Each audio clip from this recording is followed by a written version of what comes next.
Yes, guys, you know what time it is. It's your boy David at the Irish Hotspur, Ireland's #1 Spurs fan, bringing you another Tottenham fan phone-in show. And tonight we are joined by co-host Jack, a.k.a. flatcapeurotalk. Jack, my man, how are you keeping? Keeping pretty well, David. Got the booster shot. I got it with the flat cap on, so I am pretty, feeling pretty invincible today. Feeling a bit indestructible, probably like our Spurs at the moment, who have yet to play in some time. Feels like, David, it's kind of like probably the worst torture there is to be playing without Spurs. But, crossing our fingers, maybe we'll be playing this Thursday. Maybe we'll have most of our 11 back for it. And we'll take on some Foxes maybe come Thursday, Dave. No, 100%. And look, we've had a weekend off, but boy, have we got a big week this week. We have the fan show tonight. Of course, for all you members out there, you do want to come on and have your say. The link is up in the community section already. If you want to come on and have your say, there's already people here, but do join as the show goes on. And then towards the end of the show, if we have time, we will be putting out the link into the chat for anyone that's not a member if you do want to come on. But if you do want to grab your channel membership, because sometimes majority of the times there's always loads of guests coming on, so if you do want to grab your channel membership and you want to guarantee your spot on, just simply press join, grab your channel membership, and it'll open up the perks, which is the early link to the fan show and stuff like that. But Jack, a bit of news to get to first. Yep. Of course, the situation with the Rennes game, it has gone to the ethics committee. Now let's see if they actually know what the meaning of the word and decide they'll actually give us a fair crack to actually play the game or not. That's first and foremost.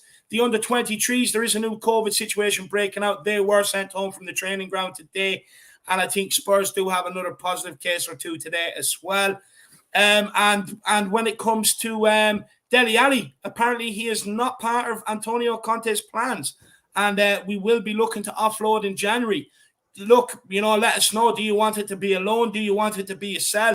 My quick thoughts on it are, I'll be honest with you, I would just cash in now, to be honest with you. Look, Dele was part of a wonderful team, a wonderful era, and gave us many, many great, wonderful individual moments. But he has lost his way. It's just that simple. He's lost his way. And for me, it's better for both parties now just to kind of cut our losses. Thank you, Dele. We'll move you on. And Tottenham, move him on, cash in, and go and get someone else. He's just lost his way. It's not going to work out. Jack, quickly, what's your thoughts on it, maybe? I think the best way to do it, is probably if you were to do that loan, David, you probably then would do loan to buy, but then you're probably setting a price maybe too high in case he doesn't impress at the next club that he goes to. Let's say they don't pay that price, then we're stuck with Dele Alli yet again. So I'm kind of with you, David. I probably would just sell him for whatever bid comes in, and then you just kind of, cut your ties with Dele Alli. Served us well, but it has been time to go for a long time. Yeah, no, I couldn't agree more there, Jacko. I just don't see a revival. Now, look, I could be proven wrong. Could be a case we loan him out. He gets his mojo back and comes back and performs. But again, I look at the tactics. Where do I realistically think he's going to fit into a Conte team? Not in the midfield with Højbjerg and Skip. The only other potential position I could see for him would be maybe Lucas's position, because, Jack, we will be explaining all this tomorrow in a magnificent tactics show where we've got the tactics board and a load of images that we've pulled from the games to kind of back up what we're saying. Maybe he could find a spot in the Lucas role, playing in the half spaces, but I'm not sure. I am not sure when it comes to it. I just think right now, look, with the positioning we're in, if we had a proper team and a proper first 11 with proper backups, you could say we can take the time, risk it, loan them out and that. But right now, because we need the investment into the squad, into the starting 11 as we speak, I just think it would be best to sell him. As well, everybody, we have got drawn against Rapid Wien as well in the next round, providing we are allowed to play our last game of the group against Rennes. So, look, let me know what your thoughts are on that tie. I know a lot of people are saying let's get out, but the more I've sat here and think about it, if you think about it, it's one game against Rennes. We win that, we're out. And as well, we have the January transfer window to be able to bring in 2 or 3 bodies to help the current squad, which means then we might be able to send out a decent enough squad out there, because all you really need is 2 or 3 players chomping at the bit to go out there and set the tone for the rest in them sort of games. So let me know what you think on that. And then on Wednesday, hopefully we'll have Matty Hayes in for a transfer show as well on Wednesday, guys, along if the Leicester game does go ahead, along with Stats with Jack as well. On Thursday, then we will be doing the build-up, the preview build-up, and we'll be doing the watch-along as well. So, guys, plenty of content this week for everybody. Look, but let's see what Harris Army we have in the building. Let's do a quick run through. We have Killian Kenny, Night David, bro. Big up the Irish Hotspur. Come on, you Spurs. Big up Killian. I hope you're keeping well, my man. Tottenham Tantrum, ladies and gentlemen, it's showtime with the man who will make Dele run from Spurs with his Bruce Lee kick. He from Kildare, Ireland, introducing David Bruce Lee, Irish Hotspur. Harris, come on, you Harris Army. Big up, Dermot. He also said, ladies and gentlemen, he's the toughest man around Brooklyn, New York. He is the one and only Jack Spider-Man Kanicki. Absolutely love it. Absolutely love it. Paranormal Yido, my man, the link is up in the community section if you do want to come on and have your say. We do have actually a long queue today, believe it or not. So we will keep everyone till about 12 to 15 minutes hard, so that we can get everyone on to have their say with no games being on. Paranormal Yudo, there's a little tab called the community tab. Then there's a link right there. You just click on that link and you can come on. There is a bit of a queue right now, but we get through everybody. We promise we always get through every single member that wants to come on. So just click on that tab. And you can come on to the show. But it's in your community section, my man. Sorry. Big up. No, big up. Coys, Elias, hey guys, big up yourselves, legends. Big up, Elias. I hope you're keeping well. Zanuska Ramshunder says, good evening, all. Big up, Zanuska. Hope you're keeping well. We have Ken the Long Shot says, big up, everybody. Hoping to see our boys out there again soon. Special shout out to Bob Spur, wishing you well. 100%. And guys, I will post it a bit later on, but I just wanted to make sure Bob's seen it first. A lot of people kind of put their voices together and that, and kind of sent him a get well message as well. So hopefully he gets that, and hopefully he does get well as well. Ken the Long Shot, big yourself up. Cara Simpson says, evening gents, hope you are all well. Big up, Cara. We have Derek Hutchinson, big up David and Jack. Bye Deli Winks. Yeah, I definitely 100%. Big yourself up, Derek. Golden Cock, yo, evening, each and everyone. Big up, Golden Cock. I hope you're keeping well.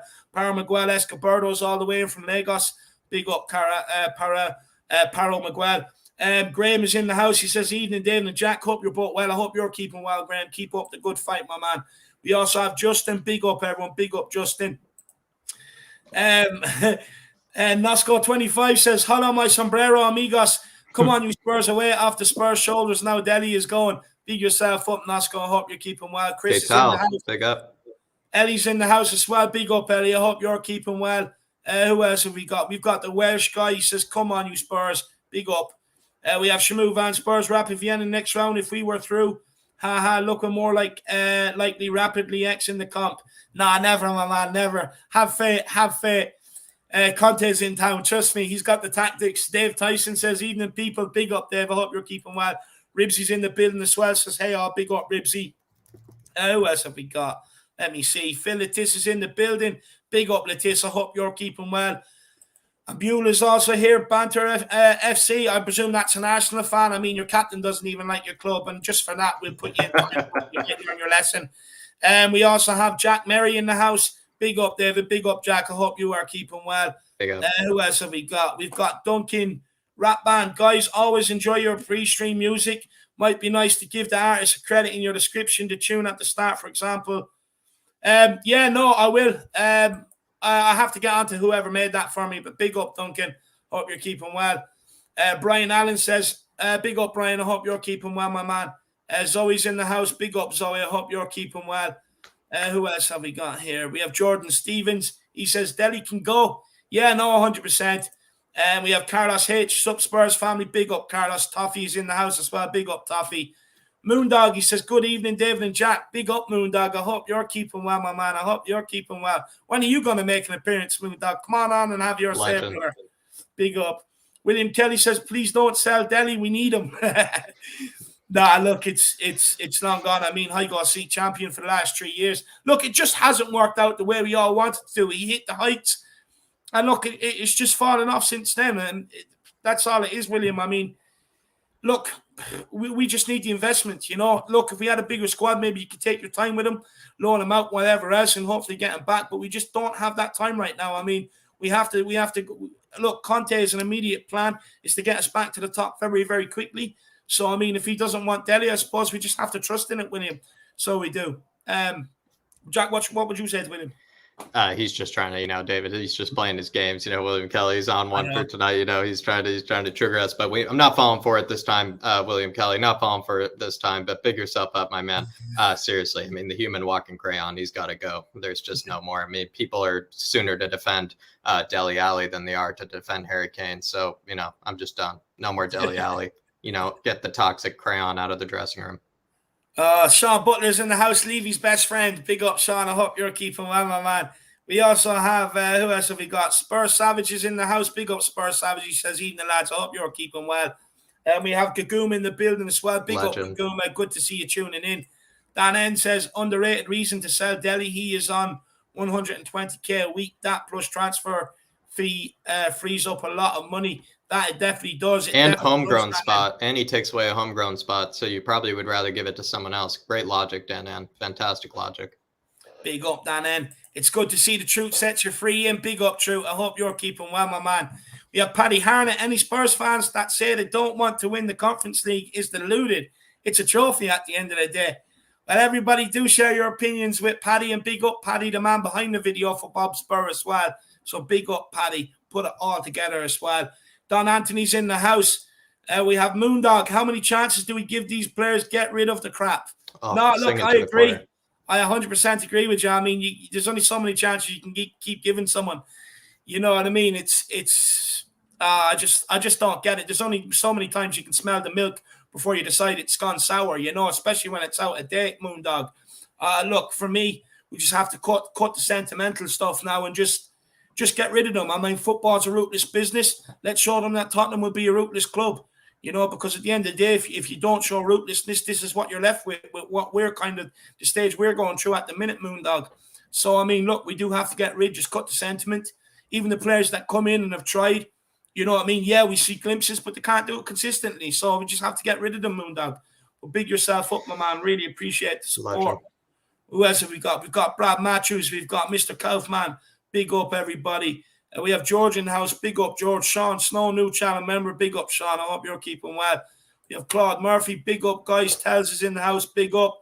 We have David. He says, big up, boys. It's been too long. I'm hungry for some Spurs talk. No, we all are, my man. We all are. The Smasher, yo, big up the Smasher. Golden Cock as well.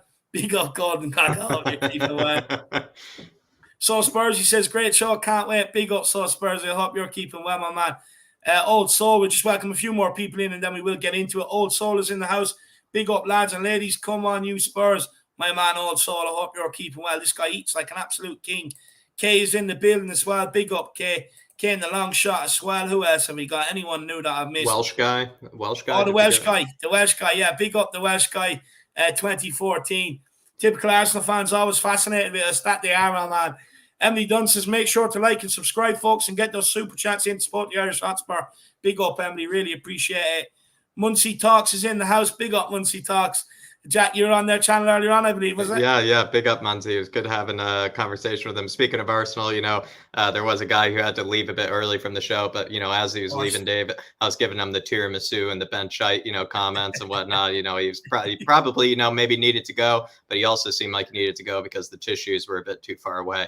But Muncie, big yourself up. Really appreciated the opportunity. Maybe, another time as well, in case you need me, but really, really an honor to be on. Thank you, Muncie. Big yourself up. Head on over there, everybody. If you want, Premier League reviews, head on over to Muncie Talks. Great Premier League review show. Big up, Muncie. I'm absolutely delighted, Jack. You're sticking it to the Gooner fan. Deserves it.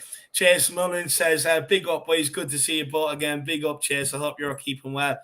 We have Chazzer, I presume. Dele Alli's time has unfortunately come to an end. It was good whilst it lasted, but unfortunately good things come to an end at some point. Yeah, that's a fair comment. That is a fair comment, my man.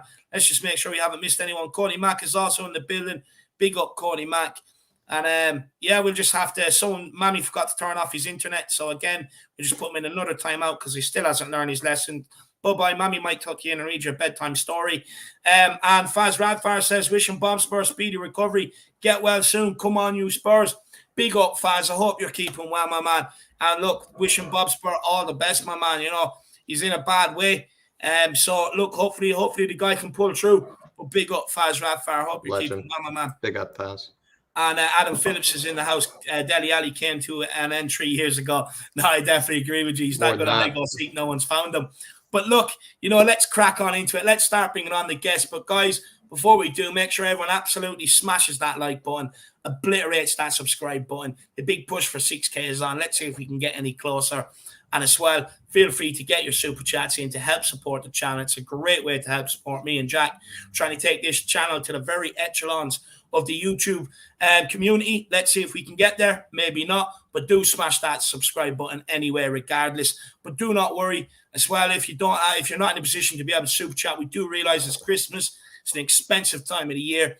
Especially some of us Spurs fans. I know some of the Spurs fans do like to have a bit of fun, so it could be an expensive time of the year. So do not worry about that. We will bring your comments up on screen regardless. But look, we've a full house. We've got Dermot, we've got Mr. Brady, we've got Chris, we've got Brad Matthews, Ben Kaufman, Sean Butler, Frank. We've the Sean Snow. We have the whole lot to get through. So let's start cracking on. Let's get them on. First guest on tonight is Dermot, a.k.a. Tottenham Tantrum Talk. How are we keeping, my man? Not too bad, David. And how are you, Jack? How are you feeling after the booster? Yeah, actually feeling pretty all right, after the booster. Maybe I'll feel a bit worse tomorrow, but at the moment, all I can tell you is the symptoms is that I can't stop eating. At this certain moment, I was absolutely snacking on some Cheez-Its, and, just, had probably 2 or 3 lunches so far, so I just can't stop eating. Those are the side effects that I can. Yeah, I know how you feel. I had mine last Thursday, and I'm still feeling that. I'm feeling the effects of it now. I'm tired, and so far I'm flying high. Yeah. Like I said, so far I feel invincible. So I'm feeling great. Nice swap bodies with you, Jack, please. Maybe so. Maybe we'll have to do that. But to each his own, Dermot. But good to see you also got yours. Absolute, class. Show that to the players. Maybe who probably need one as well. But yeah, Dermot. More about football though, Dermot. Yeah. I mean, maybe we just start off hot and heavy. Maybe we just start off with the human crayon. I mean, What do you think? Dele Alli, how would you negotiate, maybe getting him out of the club, maybe this January window? Just kick him out. Get his contract. Not even, would you put him on loan? Would you, maybe just sell him right away? Sell him right away. Get rid of him. I'll take £1.99 for him. I'll go as low as £1.50. That's it. No lower. I want to make a little bit of a profit, but no, he's gone. He went 3 years ago. I mean, he went into a maze 3 years ago, and we haven't seen him since. I mean, he's been lost ever since. What would you say to people out there that maybe say we should loan him out, Dermot? Maybe hopefully let him find his mojo and come back to Tottenham, or Jesse Lingard situation. Yeah, Jesse Lingard sort of style. Jesse Lingard wanted to improve. Dele Alli doesn't want to improve. Dele Alli just wants to collect the money and play Fortnite and look like a human crayon, as Dave calls him, with a bit of ketchup put in. Then no wonder Nombele follows him around. He thinks he's a bottle of ketchup. So you probably maybe get 2 for the price of 1. Stick him in the taxi with Dele. You get rid of 2 people then. Just tell Nombele, look, Dele's a bottle of ketchup for you. Okay, I'll go with him. You can't teach an old dog new tricks. If he doesn't want to play for us, then just get rid of him. If he wanted to, he would have done it by now. Where do you think it all went wrong for him, Dermot? Too much too soon. I don't agree with people saying about because this player left and that Ericsson left and the other player left that he's format down. I don't agree with that. He got too much too soon. I mean, we were talking earlier, me and Coover, about like Best and Gaza. 2 flawed geniuses got too much too soon. A waste of talent, and Dele's another waste of talent. Yeah. Because when he was on fire, but he got too much too soon, and I think it just went to his head. I don't need to try anymore. I'm on 150 grand a week or 200 grand a week. You know what I mean? Why do I bother? So that's what I think. I think he's got too much too soon, and he just doesn't care.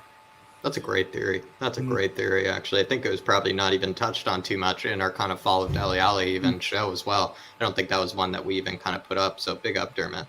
Moondog here saying Dele is like getting a carpenter in to fit a door and leaving a 6-inch gap at the bottom and saying it's okay, give him a chance. He's only been learning for 3 years. I mean, it's probably like, David, maybe it's like, heading over to the doctor for him to, like give you a cast, for your broken leg and he puts it on the wrong leg or something like that and saying, oh, no, he's still in training, kind of situation. You just have every excuse for him. But Moondog, that's a much better example. But Dermot, I mean, Moondog here, is this, maybe the case? Is Dele Alli just one of those players that we just continue to find every excuse under the sun for? Some people will just find any excuse under the sun for him. I mean, they think that the light shines out of his nose, politely. Do you know what I mean? So, there is people that will, but I would advise them get a pair of glasses, go to the opticians, get a new pair of glasses, and then look. Because Dele's, I want them gone. I want most of them gone. I was thinking of sending in the Italian mafia and get rid of some of them.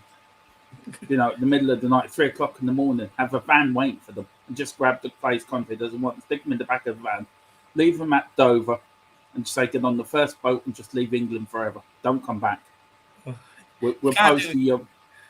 You can't do that. Moondog won't be able to blame the apprentice anymore. You're not allowed to do that. No, you have to blame the apprentice. But Moondog, big up, my man. Really appreciate the support, and I completely agree with you, my man. Legend. Thank you.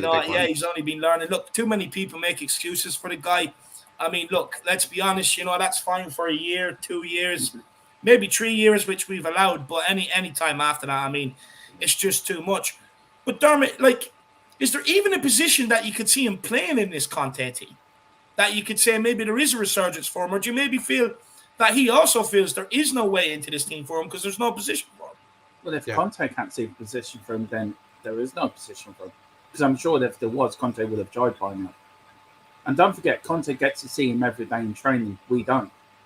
So, I mean, Mourinho called him the laziest trainer going, and he said that in front of the people on the documentary. I mean, he laughed. I mean, if somebody called you or me or you, Jack, lazy in our jobs, we would double down to prove that person wrong. Yeah. But he didn't. He just continued just swanning along. And do you know what I mean? I'm so sick to death of hearing about Dele Alli. I just want him gone. Yeah. Please, just get him out of my club. Please, and take the other riffraff with them, because they're the cancer that's spreading. And you've got the under-23s. They're learning off them idiots. Yeah. Then you've got the same cycle again. We're going to have to break the cycle. Yeah. Just quickly, Dermot, as well. What would you make? Because Dietrich Kane just put in something that really is, preaching to David and I. He said, do you feel like, maybe the big problem here is that we've been talking about, a lot of people have been talking about selling Kane, but then, vice versa, they'll then say, oh, but we should put Dele Alli out on loan, maybe to give him a chance to come back. I mean, it's just two conflicting kind of, standards that we're holding there. A bit hypocritical, really, to be honest with you. Yeah. Because, Kane's done more for the club over the last 6 years than Dele has. Dele may have been great and we may have got for 5 million, but Kane's put in performances season out, season in. Even this season, he's tried. Mm. And all these people think Kane is finished. I don't agree with them, because he's played the full 12 months without a break nearly. And then he's had all the pressure and everything. So even now, even if Kane's playing badly, he still puts the effort in. Dele doesn't bother. Yeah. So, I think it's a bit hypocritical. And I think people, you're going to have your favourite player, you're not. And if Dele's your favourite player, you're going to back him. You can say, I'll put them out on loan, give them a chance after chance. But how many chances do we give players? Yeah. We don't give them to managers. Yeah. We didn't give Poch a chance to put right after the Champions League final, got rid of him. Mm. Well, Mourinho got Randy for Jose. Do you know what I mean? Yeah. If we had that logic for players with managers, we'd be in a far better place. But if the player's no good, you get rid of them. Yeah. Wow, Dermot, well said. Faz Radfar says, I like Shoe Shiner. What nickname do you give Arteta? Lego hair or Lego head, my man. If you look at his hair, it does not move. It's absolutely perfect. I mean, not even a hurricane would move that, let's be honest. So we call him Lego hair around here, or Cone Man, to be honest. Human training cone, human traffic cone. Pepside bitch. I mean, useless. There's a lot of nicknames we could give him, Faz, to be honest with you, my man. Did you hear the rumour going around, Dave? Did you hear the rumour going around about Amazon paying Arsenal to keep Arteta in the job? The Arsenal manager in the job, so they wouldn't sack him. Oh, I love it. Or like Jack just called him Faz, man. Sharteta. Absolutely love it. Absolutely love it, Faz. But look, Dermot, the Europa Conference League, what's your thoughts on all of this whole farce that's going on with it right now? It's a bloody mess, isn't it? I mean, for God's sake. I mean, whoever's running UEFA, I mean, God's sake, what are they drinking heavily on vodka and wine every day? I mean, Jesus Christ. I mean, a 5-year-old could run it better than they're doing. You know, it's ridiculous. A club's got full of COVID. Right? When you stop the team from flying, would it stop the team from flying over in the first place? Yeah. You know, typical French don't give a shit. UEFA don't give a shit. It's all about getting Tottenham out, making them a laughing stock. Yeah. Well, they seem to forget we're the biggest club in that competition. Rome is actually smaller than us. We are the biggest club in that competition. Yeah. We've done more in Europe over the last since the 60s than all the rest of them put together have. So I think a lot of these, and again, it's UEFA corruption, and it's all down to that. I think that's a good point. It's actually just, the reason Ren, put up such a fuss is because they just don't want to see us advance. I mean, they just have a bit of, they just want to see Spurs go down. And, it's just a bit sad, really, because, they're, thinking that they're in the right to complain about 1-hour flights and, sitting in Heathrow, for a few hours. Apparently, that's too much of a burden for them. I mean, I couldn't even find a way to complain about that. But, somehow, that team in France did. I mean, it's ridiculous. I mean, they get the whole of the winter off. And they couldn't even find a fixture, Dermot. No, apparently. I mean, that's them. It was all UEFA trying to make Tottenham forfeit the game. Yeah, that's what it was about. And I think we should stick to our guns and say, right, we're going to play it in this state. If you don't turn up, then you go out. Yeah, you're the ones that get fined. You're the ones that get kicked out. Yeah. So I think I think Tottenham's got to be the bigger club here and say, right, this is the date we're doing. We're going to turn up here. If you don't turn up, then UEFA. The club made the right decision for its fans. You know what I mean? For everyone involved in and around the game, stewards, fans, people working, they made the right call and the right decision. I mean, health comes first before anything. But Dermot, we understand that because us Spurs fans, we're good, rational people. What about all them other fans out there who used it to have a dig at Tottenham Hotspur in any little way they could? What would you say to them? I mean, it's absolutely a joke. They're idiots. Absolute perfect bloody idiots. I mean, they don't know what they're talking about. I mean, the first thing you do as a club is, apart from your players, it's your fan base. You look after your fans, and that's the priority of any club. Is the fans to look after them. We don't live in the Stone Ages. We don't live in the 1930s or 40s or 50s. You know what I mean? We have to do what's right for the fans, and then if them clubs can understand that, they're an embarrassment for football. And an embarrassment to this competition. I think Tottenham actually have come out with this with a bit of credit, funnily enough, looking between the lines. And I think somebody in UEFA has actually come to a bit of common sense here and said, right, this is what we're going to do. Keep us in the draw. And I hope we beat these lot when we do play them. I hope we spank them 7-0 because we deserve to. Because I think UEFA and lot have been hypocrites. Absolutely. I mean, it's been disgusting. And they wouldn't treat an Italian club or a Spanish club or a German club like that just because it's Tottenham Hotspur. Let's take the piss out of them. No. Yeah. I think even other clubs in the Prem, come to think of it, probably wouldn't have even received that same sort of treatment, when I think about it. So, I think you're spot on. United announced it today and they're all falling over each other, you know what I mean? It's, let's maybe look at locking it down and, it's just, Tottenham get it. It's an excuse. I mean, it's just absolutely, it's a joke.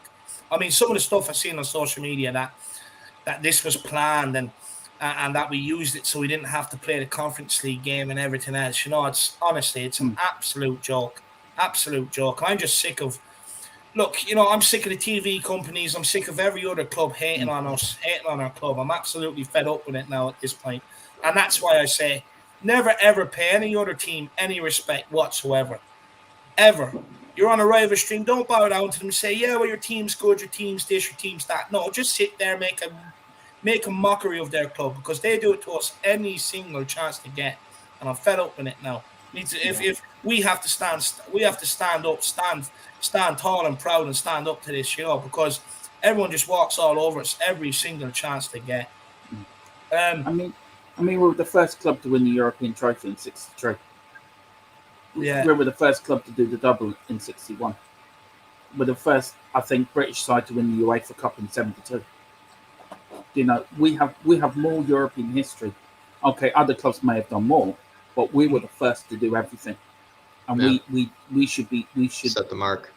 We set the mark, and UEFA should respect us more than what they're doing. I don't care what the other Premier League teams do; it doesn't bother me. All I care about is Tottenham and Tottenham win. There you go, Darn. Love that. Absolutely love that. Kieran Keys here saying Dele peaked 3 years ago. The usual case of holding on to stagnant players. We need to sell on. A shame he lost his ambition. He used to be a joy to watch. No, he used to be a joy to watch, and that's why when David and I did that show, probably I would say 80% of that show was kind of us going through the glory years of Dele Alli, actually, talking about all the brilliant things that he did for this club.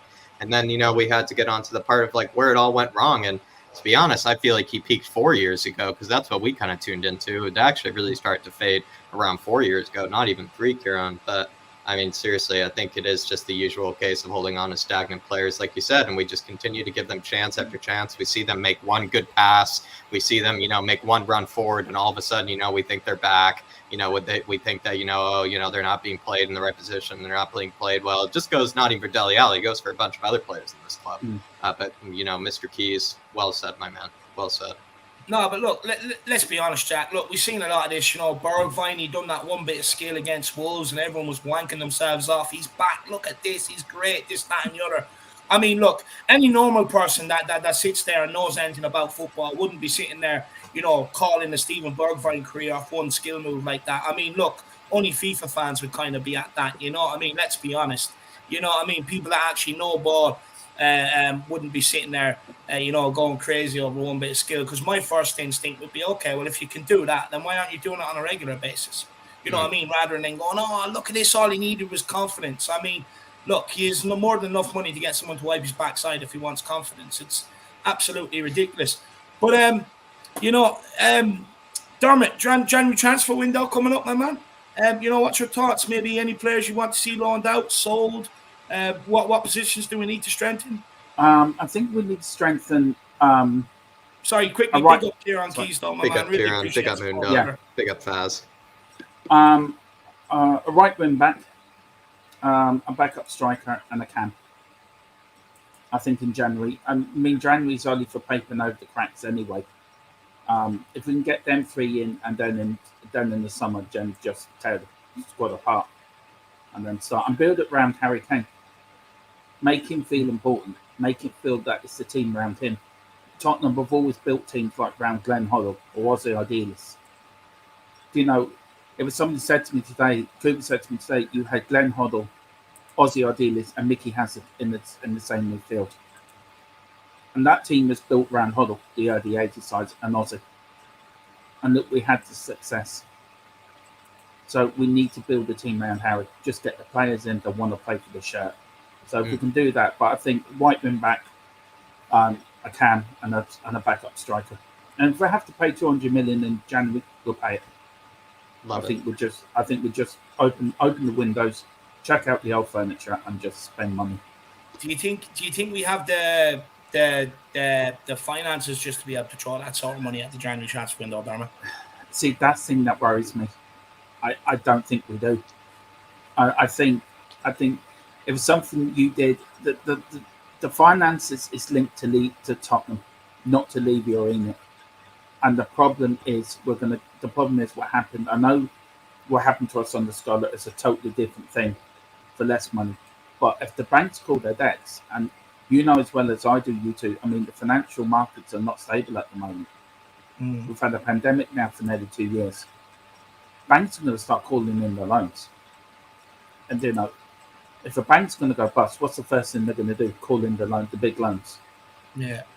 And you've got the likes of Manchester United. You've got the likes of all the other clubs, the American banks that have loaned off the American banks. Who have we loaned off? Have we loaned off to a bank that's not going to go bust? If they're going to call back the money, we're going to be back in the same position we were back in the late 80s, early 90s. Yeah. And then leaving it, then Joe Lewis will have to put his money in his pocket. Yeah. So, they care more about the NFL concerts. We will soon be an NFL side franchise. We won't be a football club anymore. And that actually upsets me because we are a football club at heart. That's what we were formed on. Yeah. And I don't recognise Tottenham anymore. and that hurts me because I don't recognise the team I supported as a kid growing up. Yeah. There's nothing being put into that side of the business, and everyone can say Levy did this, Levy did that. Levy's a dick. He cares about Levy. He doesn't care about Tottenham. The only one that cares about Tottenham. You're going to upset Shawnee Butler before he even comes on, Dermot. I don't give a flying monkeys. Sorry, Sean. I don't mean that, honestly. I do care about you. I do how you feel, Sean. But no, personally, it upsets me because you look back, Tottenham's had a fantastic history.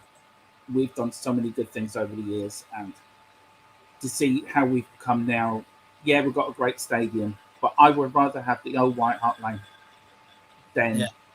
than what we got now. And it does upset me. It does upset me because I don't feel connected to my club anymore.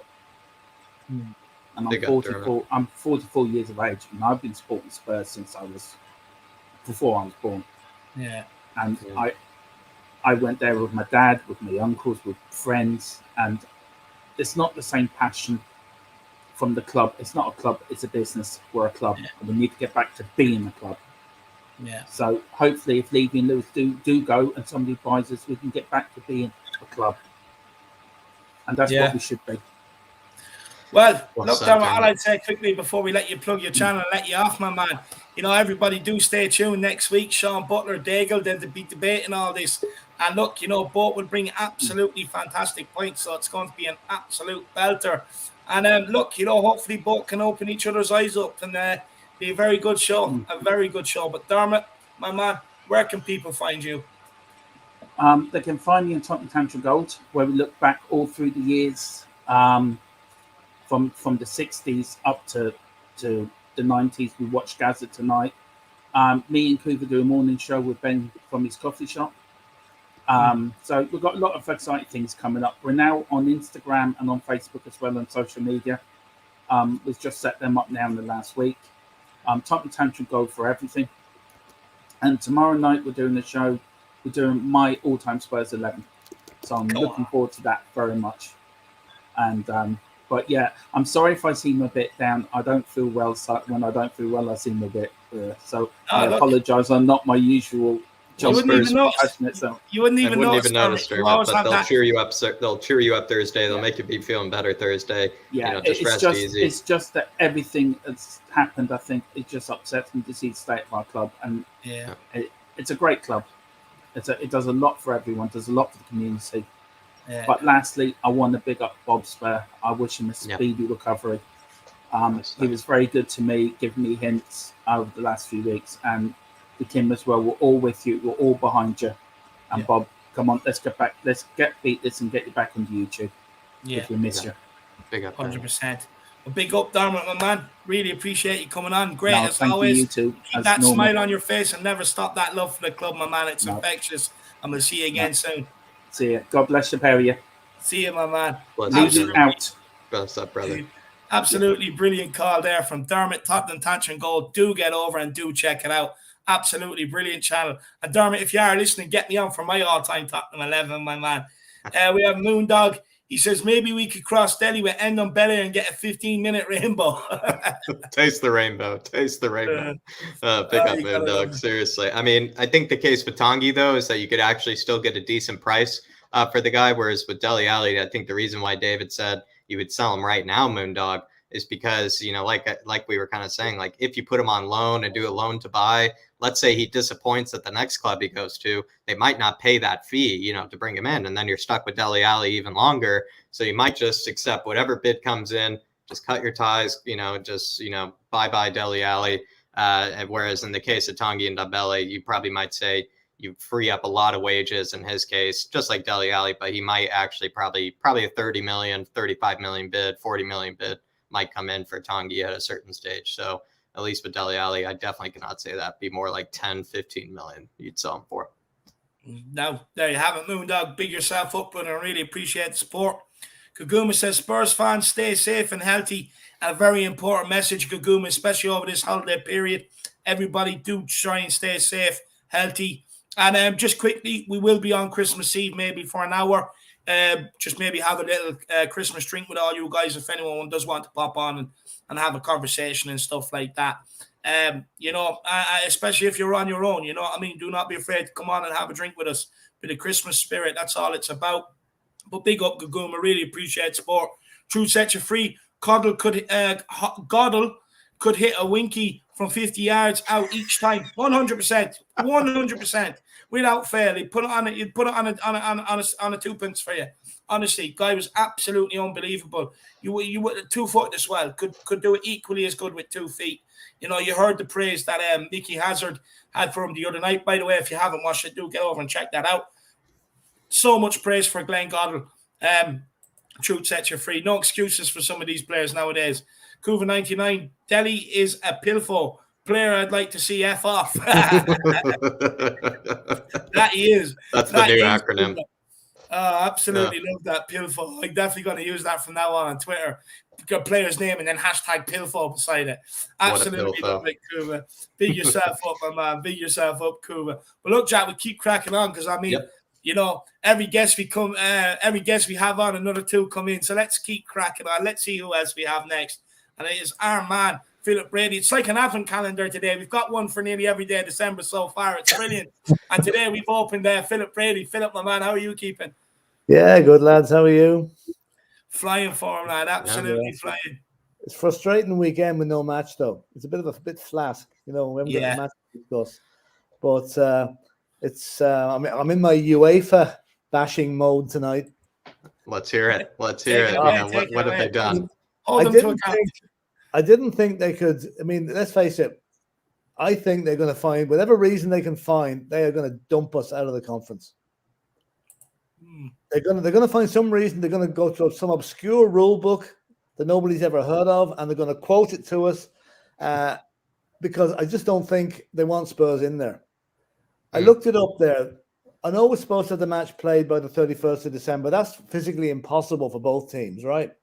But if you look at the January fixtures at the moment, now, okay, the Carabao Cup could change this. We have no midweek matches for the first 3 weeks of January. And Rennes don't have any midweek matches either. So what's the problem? Play it in the middle of the first week in January, the second week in January, third week in January. Bob's your uncle. I've got a feeling that Rennes are the ones that are digging their heels in here. But we'll be the ones that'll get punished. They'll refuse to play it. Like, what did you think of the draw for the Champions League today? A simple thing like that, and they cocked it up big time. Can you imagine? Not surprised though when you see a former scummer though, had his hands, in that ball. I'm not surprised he messed it up. Expect something from him, Can you imagine if cast your mind back a few years ago, Spurs are in that draw. We're the last team out, and we get drawn against PSG, right? Do you think they go and change the draw? They'd leave it. They'd find some way of keeping. Oh no, that draw's fine. We'll leave it the way it is. I'm sorry, but I just think UEFA is the mafia's sub office at the moment. It's just so corrupt, and they take it from their big brother in FIFA, who are just as bad. So I'm not expecting anything. If we get left in the conference, I think what we should do is play our strongest team, win the bloody thing, and then up yours to FIFA at the end of it and UEFA. Definitely. If we go this far, we can't duck out. If we're left in, we have to go strong. I mean, do you think maybe the only thing keeping us is because Spurs offer a bit of revenue maybe to that conference league? More people would tune in, technically when Spurs are in it than maybe other sides. Possibly, but I don't know. I don't know. I think, to be honest with you, I think the Conference League is very much the poor relation of the 3 competitions. They're pulling in, like the rub on their hands at this PSG Real Madrid match. In the Champions League. And there's a few, and Barcelona versus Napoli in the Europa. They're the sort of games they're looking for.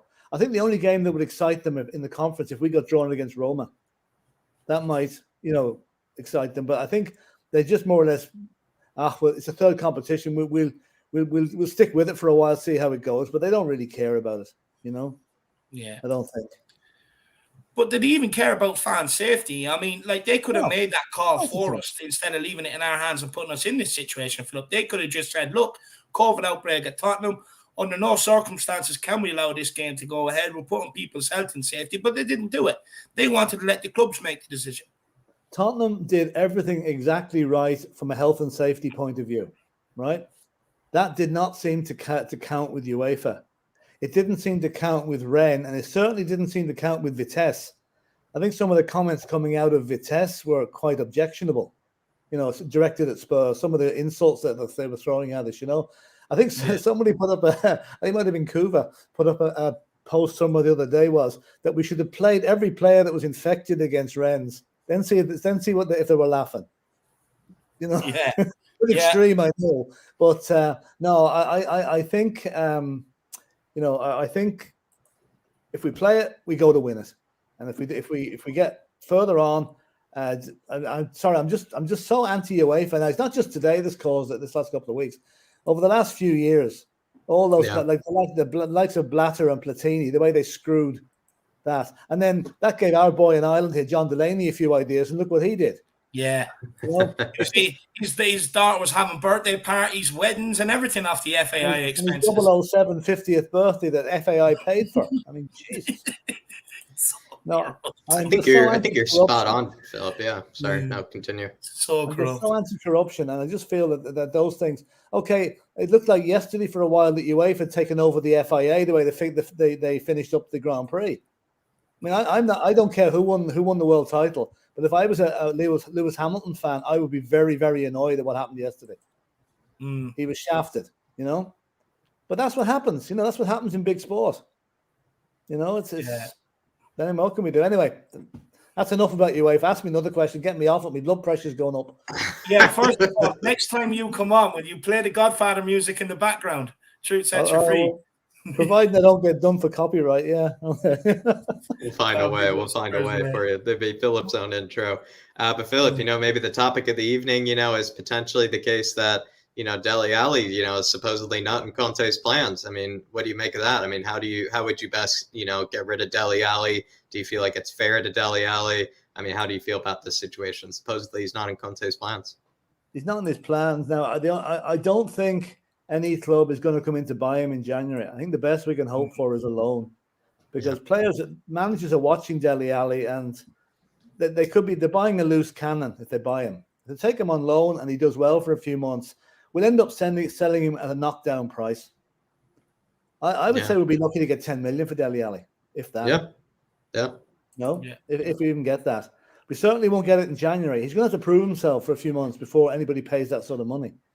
Yeah. And I hope to God that he does go, because he's stealing a living with us at the moment, and has been for a couple of years now, or 3 years even.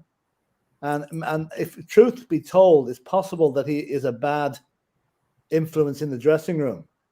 That he's maybe not the positivity that we need. And I suppose in a way you can't blame him. He's not getting picked. He's bound to be moaning and groaning about things.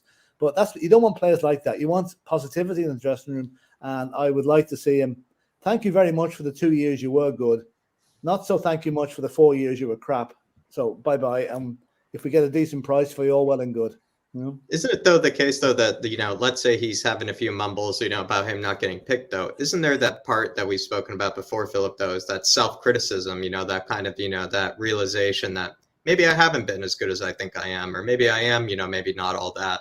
And then, coming to terms with that in order to then get back into the team. It's not, I might, say to David, something like, I don't know why I'm not being, cooking for 5-star Michelin, restaurants or something like that. How come they don't pick me when in fact it's quite obvious?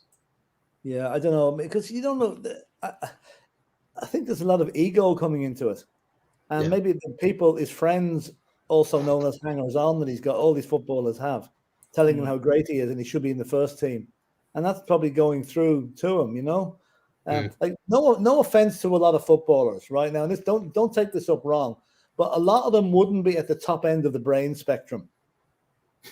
Some of them would be, I won't say thick, but they'd be easily led. Might be a better way of putting it. They mightn't just have like.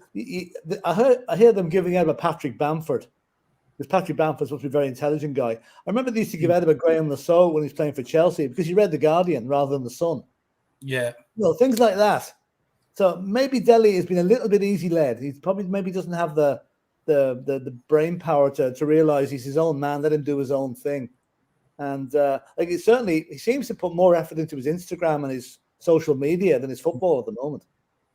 Yeah, Really? Iron Man now. Not good. That's not good. He's Iron Man now, Philip. So he is Iron Man. Oh, is it? Oh, yes. Okay. Yeah. That's his latest one, the Iron Man mask. It's a pity. It's a pity Jan Batonga's not with us. We have Superman and Iron Man both playing for the same club. You know. Yeah. No. I think like we could be this time next year. We could be sitting here saying, "Why the hell didn't we hold on to Dele Alli? Because he'll go somewhere else and he'll tear the place down." And as long as he doesn't do it against us, good luck to the lad.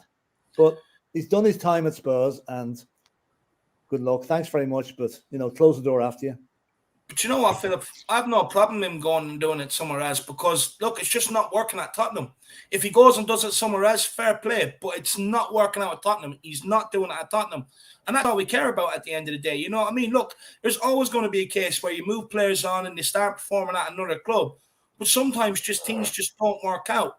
I wouldn't say Ali's not a fit for Tottenham because he was, but just don't think he's a fit for this Conte team. I just don't. I don't think he'll buy into what Conte is trying to do. I mean, he didn't buy into what Mourinho was trying to do. So, I can't see him buying into what Conte wants to do, to be honest with you. But look, it's not just him. Sorry, go on. I think it's more Conte's not buying into what Dele Alli's trying to do. I mean, Conte's calling the shots here. Yeah. I mean, I'd say Conte, Dele Alli has known since the day Conte walked in that door that his days at Spurs are numbered. Has he picked him to start a match since that? No. Maybe did he pick him in one of the European matches even? For Mira, for that Mira defeat. Yeah. Well, look how that turned out. You know, so no, I think Dele can think all he likes. I'm afraid his days are numbered. And the problem we're going to have, he is a homegrown player.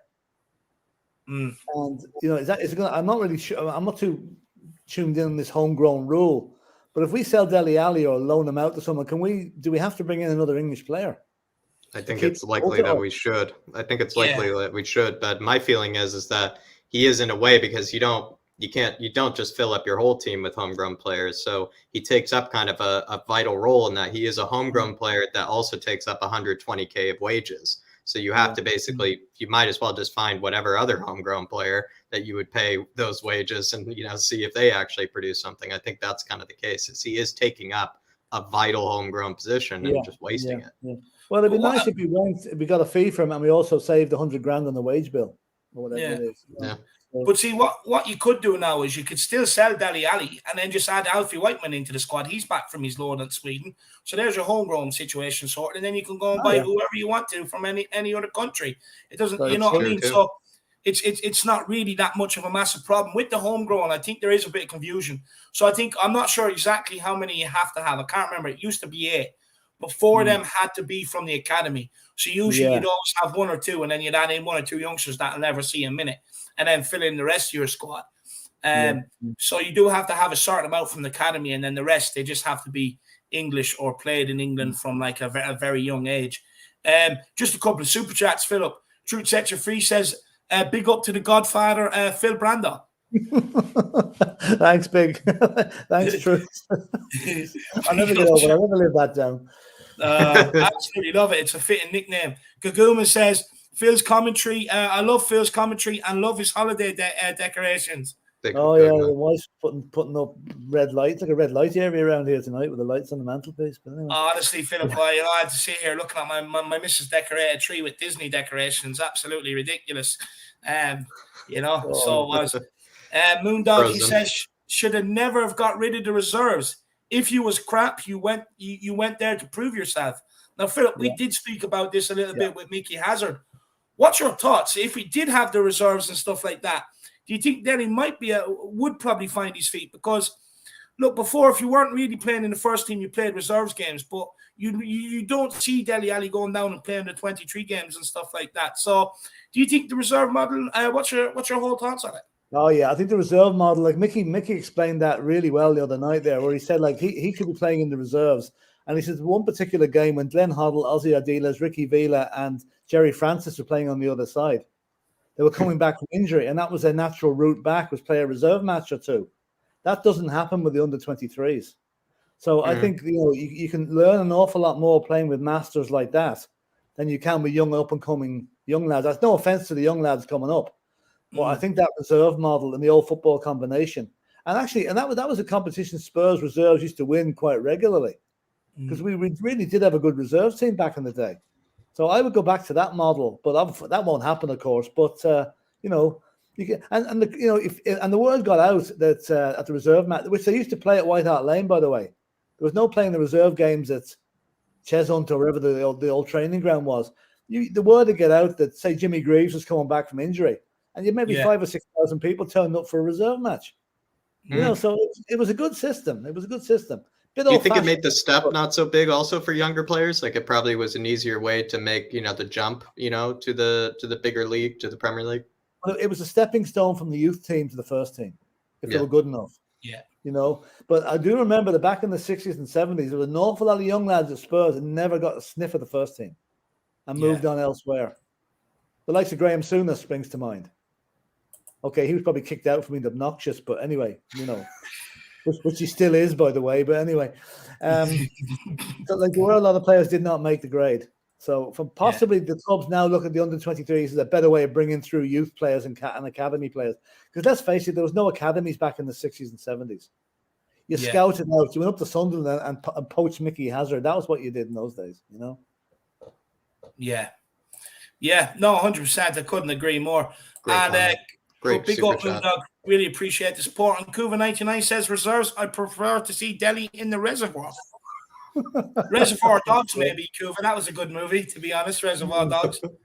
That was good. But no, 100%. I wonder if we're going to have a game on Thursday. I wonder if we're going to have a match on Thursday. There's all sorts of stories going about tonight. Arsenal have it now, apparently.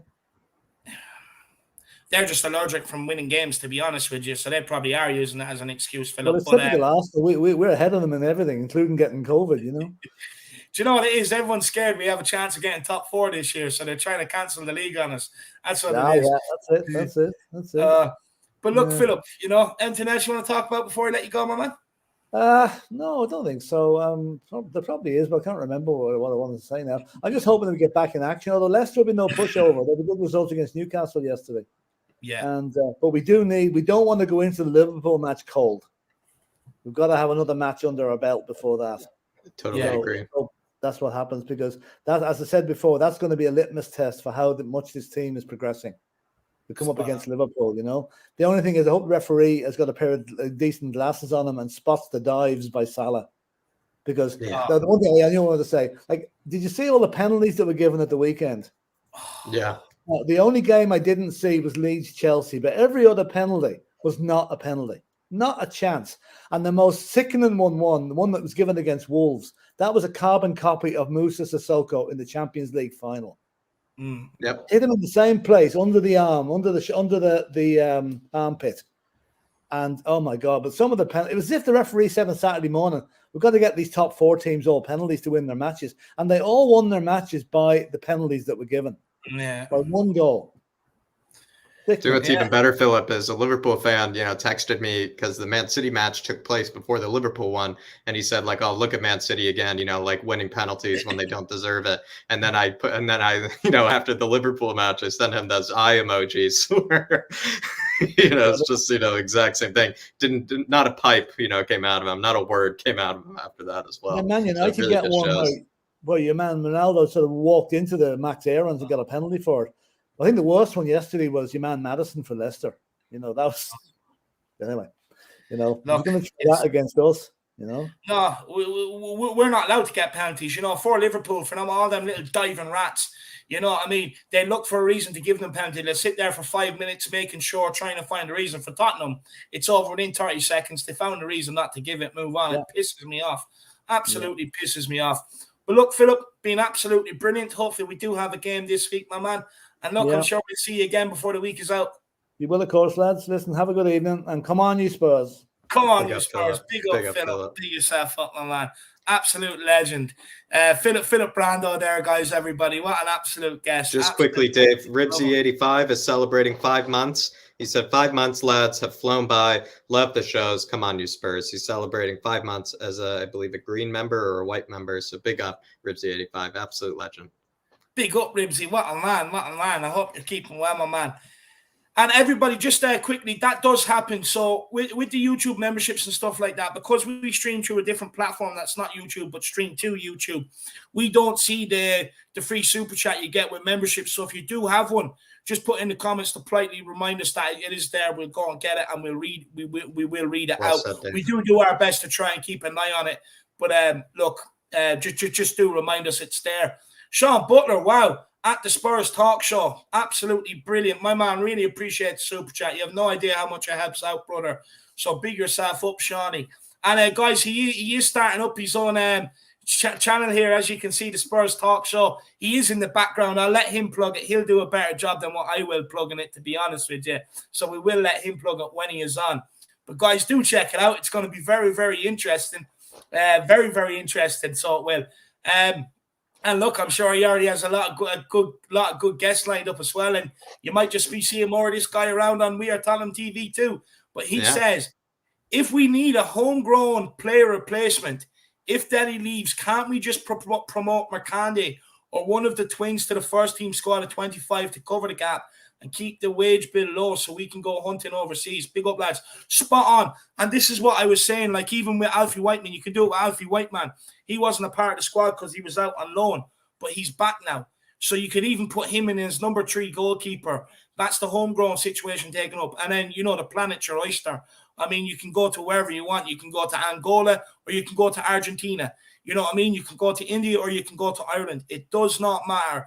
Honestly, globetrotting, I'd say Steve Hitchen be loving life. He'd probably rock up New Year's Day with the suitcase, shades on, with the rubber ducks around him, the armbands on. Where am I going? I'm ready to go. You know what I mean? Honestly, but you're spot on, Sean. You're 100%. We can go hunting wherever we like. We're only back off a bird hunting expedition anyway, Sean. You want to send us again, my man? We found 3 canaries last time, But no, definitely, we can definitely go globetrotting. That's for sure, Shawnee. Jack, anything you want to say to Sean Butler? No, I mean, this just gives me a bit of relief, Sean, because I will admit, when you kind of have, the case of Dele Alli leaving, I kind of was under the impression that we probably should maybe go after someone that is a homegrown player. The problem is with the homegrown players is that sometimes they can be not as good as what maybe you could get, from other leagues. And also as well as that they're more expensive. Pretty much they're just not the best sort of deal. So, I mean, I like your thinking, Sean. You're actually ahead of me, my man. You're way ahead of me on this as well as David is. So pick yourself up, my man. I would love to be shopping overseas. You know how it is. It's definitely much better out there. We can get someone in from Serie A to the Bundesliga, someone like, even potentially replace, what Dele Alli was supposed to be. I know Sean Snow, who will be on later. He's wanted to go after Florian Wirtz for some time. Maybe we possibly could. That would be delicious. But plenty of beautiful options out there, especially maybe outside the homegrown, if we're able to kind of finagle that situation where we just bring in an Alfie Whiteman, bring in a Marcandi. I'd love to see Marcandi promoted, if you ask me, or Harvey White especially as well, maybe to take away Harry Winks' spot. But Sean, really like where your head is at. Also really appreciate the big one, my man. Really do appreciate it. Does actually go a long way, my brother. And also as well, happy holidays to you. Thank you very much, though, for the really generous donation, my man. You're a true legend. And also, like David said, I think everybody's going to be seeing a whole lot more of you, which I'm very excited for. Very, very excited about, man. No, definitely. Because do you know what it is? He brings a different voice, Jack. He doesn't agree with what we have to say, and he brings a different voice in the back. I love it. I love it. Tottenham Tantrum Gold. Big up, Sean Butler. Tottenham Tantrum Gold. Thank you for having me on. I'll be even better next week. Dermot, you're absolutely fine, my man. Yeah, absolutely fine. You were. Please, everyone, get your likes and subs. You had a few mic drops as well, Dermot did. There were a few, like his opening lines on some of the questions. It was like, geez, Dermot, 3 words or less. Like, just give it a mic drop. So big up, Dermot. No one noticed. Sorry. No, absolute legend. He says, get your likes and subs in and super chat. You both deserve all that comes your way. No, Dermot, I really appreciate it, my man. But honestly, everybody do get over and check out Tottenham Tantrum Gold. I've been told Graham Roberts is a huge fan of the channel, so if it's good enough for him, it's good enough for you. So do get over there and check that out. That's for sure. But Dermot, no need. You're absolutely brilliant, my man. Absolutely brilliant. So you were, as always. And look, no need to thank us for having you on. I mean, look, thank you. You're the one that avails of the memberships and keeps coming on and giving us your time. So I really appreciate it, Dermot. So thank you, my man. But look, let's keep this moving. It is a busy one here today. And who have we got next on? And it's our man from all the way from Newcastle. I was going to say like Nicky Hazard, but he's from Sunderland. Chris, how are you keeping, my man? All right, lads, how you lot doing? Missed me last week. Yeah, Yeah, we we did. Chris. Where were you? I was down in Gallivanting. London I was down in London with my family, man. But all good. I'm back with a ping. Absolutely love it. Absolutely love it. Well, look, Chris, where do you want to start? Rapid Wien, Dele Alli, Europe Conference League, every club hating us. Where do you want to start? So much to pick from today. Honestly, it's like Christmas. I'll tell you what, David, right? When a club doesn't hate Tottenham, that's nothing unusual. They all hate us normally anyway. So what's new? I know, Well, but do you know what, David? It hurts. It's gone past the point of hurt, though, to be fair, David. The Rangers players are just upset because they have to make the hour trip on the plane. I took them away from the front legs. Yeah, stop their front legs. If they're complaining about an hour's trip, right, they should try the coast trip from Newcastle to London, 7 bloody hours. They know that they're not to see a bloody complaint. That's ridiculous, man. It's a farce. Dave, UEFA just got against us. It's blatantly obvious. Oh yeah. It is so corrupt. UEFA is just such a corrupt entity that it's anything to suit them. Yeah. I feel like they probably should have been, fined or something, Chris, for, especially their own Twitter handle, their own Twitter account started runs was, throwing their toys out the pram, complaining about this and that, saying we apologize to all the Rens fans, the 3 fans that made the trip over, and kind of trash like that, Chris. I mean, seriously, I think that Twitter account should have been banned. Well, we could have paid for their dinghy back across the channel. What's wrong with them? Do you know what I mean? So, that's what they're complaining about. But no, seriously, I was reading some of their headlines. The Vitesse fans crying, absolutely crying over it. Oh, we've cheated them out of a potential second place finish. You were never going to finish second place anyway. You were out. unless we had a mass destruction at White Hart Lane and we lost 4-0, then possibly they would have gone through. But that was never going to happen. Yeah. It's just UEFA just got a really nasty grudge against us. What do you think of their board being called the Ethics Board? Ethics Board? That's a joke, isn't it? Can't believe UEFA has an Ethics Board. It's the bride board, isn't it? Who can give the biggest offer? There's all the old, the secret little handshakes, the little just don't say a word. Yeah, how much do you want the European Championships for this time round? It's absolutely ridiculous. Yeah, England and Ireland won't get it because France have offered 20 million euros more, but we won't tell you that. Or even in the case of Albania, hosting the final as well. I wonder how much the Albanians, paid to be hosting the final. Jack, I'll be careful saying things like that because they might come after you, man. Be careful. It definitely will. Maybe the flat cap will protect me, though. Maybe the flat cap will protect me. I thought the flat cap will protect me against the booster I had on Thursday. It didn't. Oh, no, it will for me, Chris. I'm feeling flying high right now. Maybe I'll feel a whole lot worse tomorrow. But right now, all I can say is, getting the booster shot with the flat cap on, felt fully protected. I felt double protected. I feel invincible, Chris. Well, do you know what? I just seen a comment by David. And he goes, ethics and UEFA together with his crying, laughing emoji. I couldn't agree with that more. Yeah. Yeah, shouldn't belong in the same sentence. No, it does not belong in the same sentence. Not at all. So David, 100%. But and Chris, come here. We actually never got your thoughts as well. But do you want us to stay in this Europa Conference League, or do you want us? David, I've answered your question on the question you put up. I'm 50-50 on this, for real. Because yes, I want to see us to win a trophy. But on the other hand, is there a risk of more COVID outbreaks and player injuries where maybe we would suffer more again, and it more ends up with a situation like this again? So it's a bit. Yes, I would love us to win a trophy, and it's silverware. We could shut the other North London squatters up, and wet spam, we could shut them all up. Because being Dinamo Zagreb at home ain't for everybody, as West Ham knows, so it's all good. But for me, I'm in the middle of it. I would happy to stay in the competition, but if we got kicked out of it, for me, it wouldn't be such a big deal. Yeah. I don't know, lad. But as I say, it's a flip of a coin, isn't it? Look, we can still stay in the competition and risk more injuries to players that we need, like Lucas, the Son, to Kane, whoever. But then we can go out of the competition and not win a trophy. So what do we do? It's a difficult situation to be in. Yeah. But on positive news, the walking crayon's up for sale. Yeah, look, before we get onto the walking crayon, Tottenham Tantrum Gold says, Chris, is you for the Mason funny handshakes and that? Definitely, you can see it. Oh, come off it. Ren's running up to UEFA as quick as they possibly can. Oh, it's not fair. It's not right. We'll give you a couple of croissants if you can just turn they forfeit the game. Do you know what I mean? Ridiculous, man. Absolutely ridiculous. UEFA are so corrupt. It is absolute absurd. Sure. Look, the offices and all have been raided. You know, that should have told us everything we need to know. But big up, that's exactly it. That's exactly it, David. Big up, Dermot. Really appreciate support. But look, Chris, you know, Dele Alli, and look, I haven't been calling out Dele Alli for a long time because I get enjoyment out of it. I've just purely seen that it was never going to work out, and for both club and him, it's better off that we part with 3 years. It looks like 3 years that decision, Chris. You know, what's your thoughts on it? It's 3 years. 3 years he's done nothing. 3 years, 3 different managers, and still the same result. He's a bit like Tanguy. 3 different managers, same result. You can't get nothing off him. Lazy ain't Nick. Big up, mate. Big up, Nick. Big up, Nick.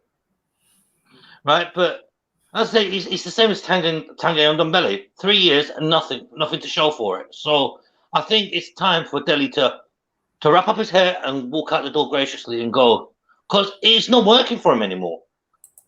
Yes, he was great from the 2015-16 season onwards for a few years, but he's died. Yeah. And when players go stagnant like that, it's just rotten to the core, and it does bring a bad atmosphere to the dressing room. Yeah. Are you on David's case, hide and go seek champion, Dele? He's hidden and he's gone and he hasn't come back. To be fair, he hasn't been found. He hasn't been found.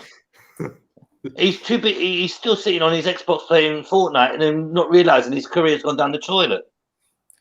Where it's his own fault, though. Where do you think it all went wrong for him, Chris? Too young and overpaid. The prima donna. A total prima donna. Yeah. When you're young and you've got that much responsibility on your shoulders, you're playing for your national team. You're representing your club in the Champions League. You're getting high amount of wages every year. It's obvious what will happen. And it looks like he's just for Tottenham. I think his career at Tottenham's over. I think it's time for him to dust himself down, put his number 20 shirt, go play for somebody else. Maybe he might find some form again. And look, you know, he has come out before and said he wants to stay and fight for his place in the team. I mean, prove it. No, I agree. But first, as well, do you see any position in the Conte team for him that maybe you could say on and try and nail down? No. He was tried under Poch. He gave up towards the end of Poch's era. He didn't get a chance with Jose. People blame Jose for that, but it was his own fault. Nuno came in, tried him a few games, and it was still the same result. And now, under Conte said to him straight, nah, sorry, you just don't fit the mould. Yeah. But it's his response, David, as a professional footballer, it should have been realised it's his responsibility to keep his form the way it is. Not go onto your little boohoo sponsorships, your Instagram, your Fortnite, and concentrate on them. He's concentrated all of his efforts on other entities, but he hasn't concentrated on his Tottenham career. And now it's his downfall. So unfortunately, for me, it's his time to go. And do you know what his contract and let him go out the door. No, I agree. What he did to Aurier. Do you know what it is, Chris? Look, you know, when it comes to Dele Alli, and look, I've been on debates with people before where they've turned around and they've said, oh, but you should be allowed things outside of football. And you know what? I agree. I mean, by all means, go and have things outside of football. But then don't be surprised when your career takes a downturn. And what I say to all these young lads, you know, that come through the game, football at the very, very top of your game is a very, very short time. A very short time. You're talking 8 to maybe 10 years at the very, very top. Do not piss it about. Do not waste it. You'll be retired by the time you're 34, 35 if you want to be. You'll never, ever really have to work a day in your life again. Use all that time from 35 onwards to go and have fun and do what you want to do. You know what I mean? And yeah, you can say they're young, this, that, and the other. Fine. But then if you want to go and enjoy your 20s, sit here and talk about Tottenham with me. If you want to be a Tottenham player, you know what I mean, forget about your 20s and live that after your career is done. But the time to start worrying about businesses and boo-hoo and all that sort of crap is towards the end of your career when it's starting to wind down, not during the heights. And people have defended these players, you know, with this sort of crap where it is like, oh, you know, but they're allowed things outside of football. Yeah, I get it. Yeah, by all means. But if you want to be a top player, you put a lot of that to the side, or you get someone else to handle all that for you until you're done. It's that simple. Exactly, agreed. But see, there was just a comment back there. It was about Dele Alli and Eriksen. Yeah, it doesn't matter if Eriksen left. Eriksen was done. He asked to leave. He got his wish and transferred out. That should not have influenced the way Dele Alli played. I'm sorry, but people use that Eriksen is an excuse for Dele Alli's form. That's a load of bollocks. I'm sorry, I don't agree with that at all. Dele Alli is his own person. He should be a man enough to keep up his own form. He does not need Eriksen to keep his form up for him. Maybe it's also, though, the theory, maybe it's the case that is an excuse for him, but it also could be the case that some people have made the theory that Eriksen was covering up for Dele Alli. Actually, you know, we actually thought Dele Alli was a better player than maybe what he really was. When we think that was actually Eriksen making, you know, Dele Alli a better player. Not at all. Not at all. When Eriksen had a bad game, Dele Alli was still shy. Dele Alli is his own worst enemy. Dele Alli shot himself in the foot. No one else. No one forced Dele to start doing all this stupidness with his making his private life with his girl public. Going on to Fortnite for 24 hours, 7 days a week. Going on this stupid Instagram. Going on to this boohoo sponsorship. No one told him to do that. Only his PR agent. And it's his agents and the PR people behind him have caused the downfall in his career. He should be looking at them to blame, not Tottenham. Tottenham have gave him this chance, and they've given him 3 years of chances. So for me, they should do exactly what they did to Sergio Aurier and tear up his contract and let him go elsewhere and try to reignite his career. That's my own opinion. There's a certain goalkeeper, you know, that has a YouTube channel. Maybe in, you know, Dele Alli's case, he'd be, you know, Dele Alli, the Fortnite midfielder, you know, or something like that. You know, what with Mr. Galini? Yeah, we'll go join Mr. Galini in the old rap video. Well, no, you know, they have SingStar. The rapper and the rapper. They have SingStar for all these concerts now. Why don't they just bring out Rapstar and the two of them can, you know, they'd be absolutely delighted. Galini and Dele Alli. Yeah, the Rasta and the Rapstar, yeah. Do you know what it is? It hurts. It hurts to see the way he's gone, you know. It does hurt because, I mean, he is a talented boy. You know, he is talented. He's just lost it somewhere along. And it just hurts. I mean, he had some great moments in that. It's just kind of like, where's it all gone, you know? It went stagnant like the team went in 2017 when Poch said that we needed to rebuild. It went stagnant in 2017. Us playing well to get to the 2017 Champions League final was a cover-up with dust. Us getting to the final was a cover-up to say we were falling apart then. And Dele Alli was part of the reason. Yeah. So a lot of those players back then, the Moussa Sissoko's, the Stinks that we still got, the Dele Alli's, all still there are the stagnant players. Yeah. And as much as it hurts, I like Dele, but for the last 3 years, what has he actually done to prove himself to us? Nothing. Ultimately, he's done nothing. Touch my hat if you don't like the manager. What bollocks is that? Forget your game. Forget about that. Concentrate on your game. Yeah. No, I fully agree with you. And even these pictures over the summer and working hard. Look, maybe he did work hard. He was running about. It's just his footballing ability somewhere has disappeared. He just look. I'm at the point. Don't care about football. I think you're with me though, Chris. I think we're at the point now where we just don't want to see any more words in the paper, Instagram, social media. We just want to see performances on the pitch. You know. Look, I'd rather not have seen put a Tottenham. If I'm honest, of the performance he's put on. When he's actually put the Tottenham shirt on, I'd rather not see him put the Tottenham shirt on at all. Yeah. The performance against Mura. You have to cheat to put on a performance like that and put the Tottenham shirt on. But also Vitesse as well. You know, take yourself back to the away match against Vitesse. Zero key passes, 0 chances created, 0 dribbles. Pacos de Ferreras, the first leg. It says it all. These teams like Vitesse, Pacos de Ferreira, Mura, he should be burning them alive. Yeah. He should be eating up the ground in front of them. Yeah. But what has he actually done in those games if you look at it? Take it further, Chris, 2 matches against Mura that he actually didn't perform in because it was the home leg as well, right? When you think about it, the home leg, he was pulled off at halftime. And then the second leg, he was pulled off at halftime as well against Mura. Do you want to know when I was done with him? Do you want to know when I knew exactly he wouldn't turn his career out?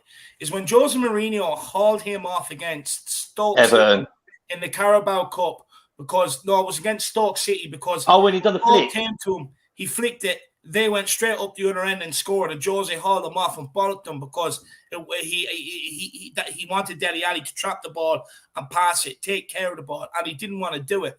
And if you're going against managers like that, who's had the career he's had, look, you can argue all day long you want that he's not the same manager, maybe so, but with the career he's had, if you're not going to respect him and do what he tells you to do, I mean, who are you going to listen to? You know, let's be honest with you. To be honest with you, I think the last game for me for Dele Alli was the Arsenal game when we were absolutely obliterated by them. The hurtful game. That was the last game for me for Dele Alli that I wanted to see him again. After that performance there against Arsenal, that was enough for me to see him. I don't want him in the Tottenham shirt no more. Yeah. But then they played him against Pacos de Ferreira, another shocking performance. Played him against Mura twice, shocking performances. Played him against Vitesse in the away leg, shocking performance. Yeah. David, look, there's a constant point where you need to cut the dead wood out. And unfortunately, he's now one of them. No, I agree. Because the longer you keep the dead wood in there, the more the team's going to rot. Yeah. No, I agree with you, Chris. I agree with you. But look, Chris, absolutely brilliant, my man. Really appreciate you taking out the time and never missing a day again. I do apologize. It's one of those things. It was a family thing, and I had to do it. So. Well, I'm back. I think you were just trying to find your tea towels, Chris. You loaned too many of your tea towels away, so you had to get them back. I found some, but then I had to leave them behind. But I should have worn one across my face to stop myself getting pinged. But hey ho. Absolutely love it. Well, look, Chris, thank you very much for your time, and we'll see you again. No problem. No problem, David. See you next week, Jack. See you all later. Big up, Chris. See you, Chris. Absolutely brilliant. As always from Chris, guys, absolutely brilliant. Brings a hell of a lot of energy with him. Absolutely love it. But we'll keep cracking on. Ben Kaufman says, UEFA Ethics Board reminds me of a family friend's company whose complaints department was staffed by one person who was blind and deaf. Spot on analysis. Blind, deaf, illiterate. Spot on analysis. No, the ethics committee is just the ethics of payments, Dave. That's all it is. It's more like the shipping and handling. I think it's the ethics committee. It's the shipping and handling. The shipping of the yellow envelopes into the UEFA headquarters. That's all the ethics committee is responsible for, Ben. Big up, Ben. You can always rely on Ben to crack a joke. He'll be on very, very shortly as well, guys. Truth sets you free. He got his money, then he lost his will to grind. No, look, I agree with you. Look, you look at Conor McGregor, the MMA. I mean, Hungary has got up, got the money, got what he wanted out of the game, and then he's going back just for a pay packet, going through the motions and being slapped around left, right, and center. I mean, it happens. It does happen, especially if you've come up from absolutely nothing. It's very easy to go down that path. And I mean, you could probably compare the two careers, to be fair. But big up, Truth Sets You Free. I really appreciate the support. Everybody, just short of 100 likes. Come on, 171 in the house. Smash that like button. Smash that subscribe button if you are new to the channel. And just keep getting your super chats in, guys. Always great talking points. Any guests that come on, get your questions in for them if you have any. Even if you disagree with them, it's always good to get their back up. So why not? And look, do not worry. As you can see so far, we will keep getting up everybody's chats. We do know it's Christmas and it is expensive time of the year. But look, we'll bring on one more guest and then we'll plug our stocking filler. So look, let's bring on the first guest first. And I believe it is Mr. Brad Matthews. Brad, how are you keeping, my man? Good, thank you very much. Looking forward to a well-deserved Christmas break next week and the Christmas drinks on the Irish Hotspur show. That sounds really, really good. I have to make sure I log on early so I don't miss out on that. Really well, look, we will be doing it a bit early enough because I do have to leave here and go over to my parents and stuff like that. But, not too early, but we will sit around, we'll have a drink, just a bit of a chat, Spurs chat, whatever it may be. Why not all enjoy yourselves? It is Christmas after all, Brad. It's a busy week. I've got drinks on one night, and I've got the Tottenham West Ham game on another night, and then Christmas Eve on another night. So it's going to be a busy week. You'll have to get a calendar and start marking all this down now, so you will. Oh, I have. I've done it already. Yeah, that's the job. It reminds me as well. It says you should be here at this moment. So okay, but yeah, it's well, I mean, it's Christmas, isn't it? It's Christmas, so that's when it all happens, isn't it? Really, when we all, and especially with what's going on in COVID land at the moment, is that hopefully we'll be able to see all our friends and family over Christmas without too much hassle. Yeah. Well, to be honest, if they bring any restrictions in, I think people are just going to ignore them anyway. So well, yeah, I mean, they had a big party there last year, didn't they? Well, they exactly. And so what? Yeah. So why should you listen to them now? Sort of thing. It's. Well, I still would probably listen, but Yeah. If they're going to break, I presume other people are. Let's be honest. Very, very irresponsible here during a national pandemic. So, but no, it's be careful out there. That's all I can say. And and let's send our thoughts towards Bob Spur, who's still in hospital, and he's stable, but he's not very well. But he'll pull through. He's a strong man. So we can only hope we'll see him soon. Yeah. Well said, Brad. Well said, my man. That he is. Sorry, Jack. You have a question? No. Yeah, I was just going to say, Brad, where do you want to take this, tonight? You got the, the Conference League scenario with Rennes, potentially, Rapid Vienna is who we might be playing, but, also as well, Dele Alli says he wants to maybe leave or he's not in Conte's plans. I mean, where do you want to start? Well, let's start at the beginning with the Rennes game. I actually, that day, I couldn't make the Rennes. I had tickets to the Rennes game and I couldn't go. So I actually sort of put my ticket on sale and got the the email back saying, yeah, no problems, we'll let you know. And then of course they called it off. So either money I've lost there or the ability to go to the game, but it's not too bad. But look, if you've got a COVID outbreak in your team, and let's not beat about the bush, it's a very, very nasty disease. You've got to look after your club. You've got to look after the players and the staff and the family and friends of the players. These players have to go home to their families. So, you don't want them sort of playing around if you've got other players that are getting COVID and that. So in that respect, they made the right call by calling the game off. And it's only UEFA with their rules about, you need 13 players or whatever, including one goalkeeper. And the fact that they can't, I saw obviously Philip on earlier on tonight saying that, January is free. It's only the UEFA stupid rules that says, they've got to play it by the end of December. Yeah. Well, play it in January. There's a load of time in January. But, no, that's probably when they've got their Christmas break. It's there's always a will to get over there. I mean, we've made the sacrifice by calling the game off. We've made the sacrifice by not playing Brighton on Sunday. We've made the sacrifice by trying to make everything go as well as can be expected when you have an outbreak of a disease, and yet we're the ones that are getting, panned about it. So, what do you make of that, Brad? Because, a lot of accusations that, it's almost like disgustingly, somehow people believe that, we did it on purpose. I mean, I would argue it's not like it's been made any easier for us when you think about it. Exactly. Tottenham would want to, for a start, Tottenham want the game to go ahead because of the gate fees, and the money they're going to make from it. So that's one thing. But it's the world we're living in now is just full of conspiracy theories and absolute bollocks, and I think this is just another one of those absolute conspiracy theory bollocks, we did it, because of whatever reason. But no, no one ever looks at the proper reason, do they? No one ever looks at the serious reason, There's a national, too logical, too boring. A new variant of a very bad disease, and it's affected our team, and it's affecting all the other clubs now as well. Man United have come down with it. I think I can't remember the other teams have come down with it, but it's starting to happen. It's going through the country now. Okay, it's not as bad as the Delta variant, but it's going through the country. It's going to affect things. Yeah, and Spurs did the right thing by trying to protect. I think if you said earlier, David, health is far more important than sport. Yeah. So, and it's not like it's one game that you can replay. So it's as far as the actual competition's concerned, I'm with Chris on this. I'm sort of 50-50.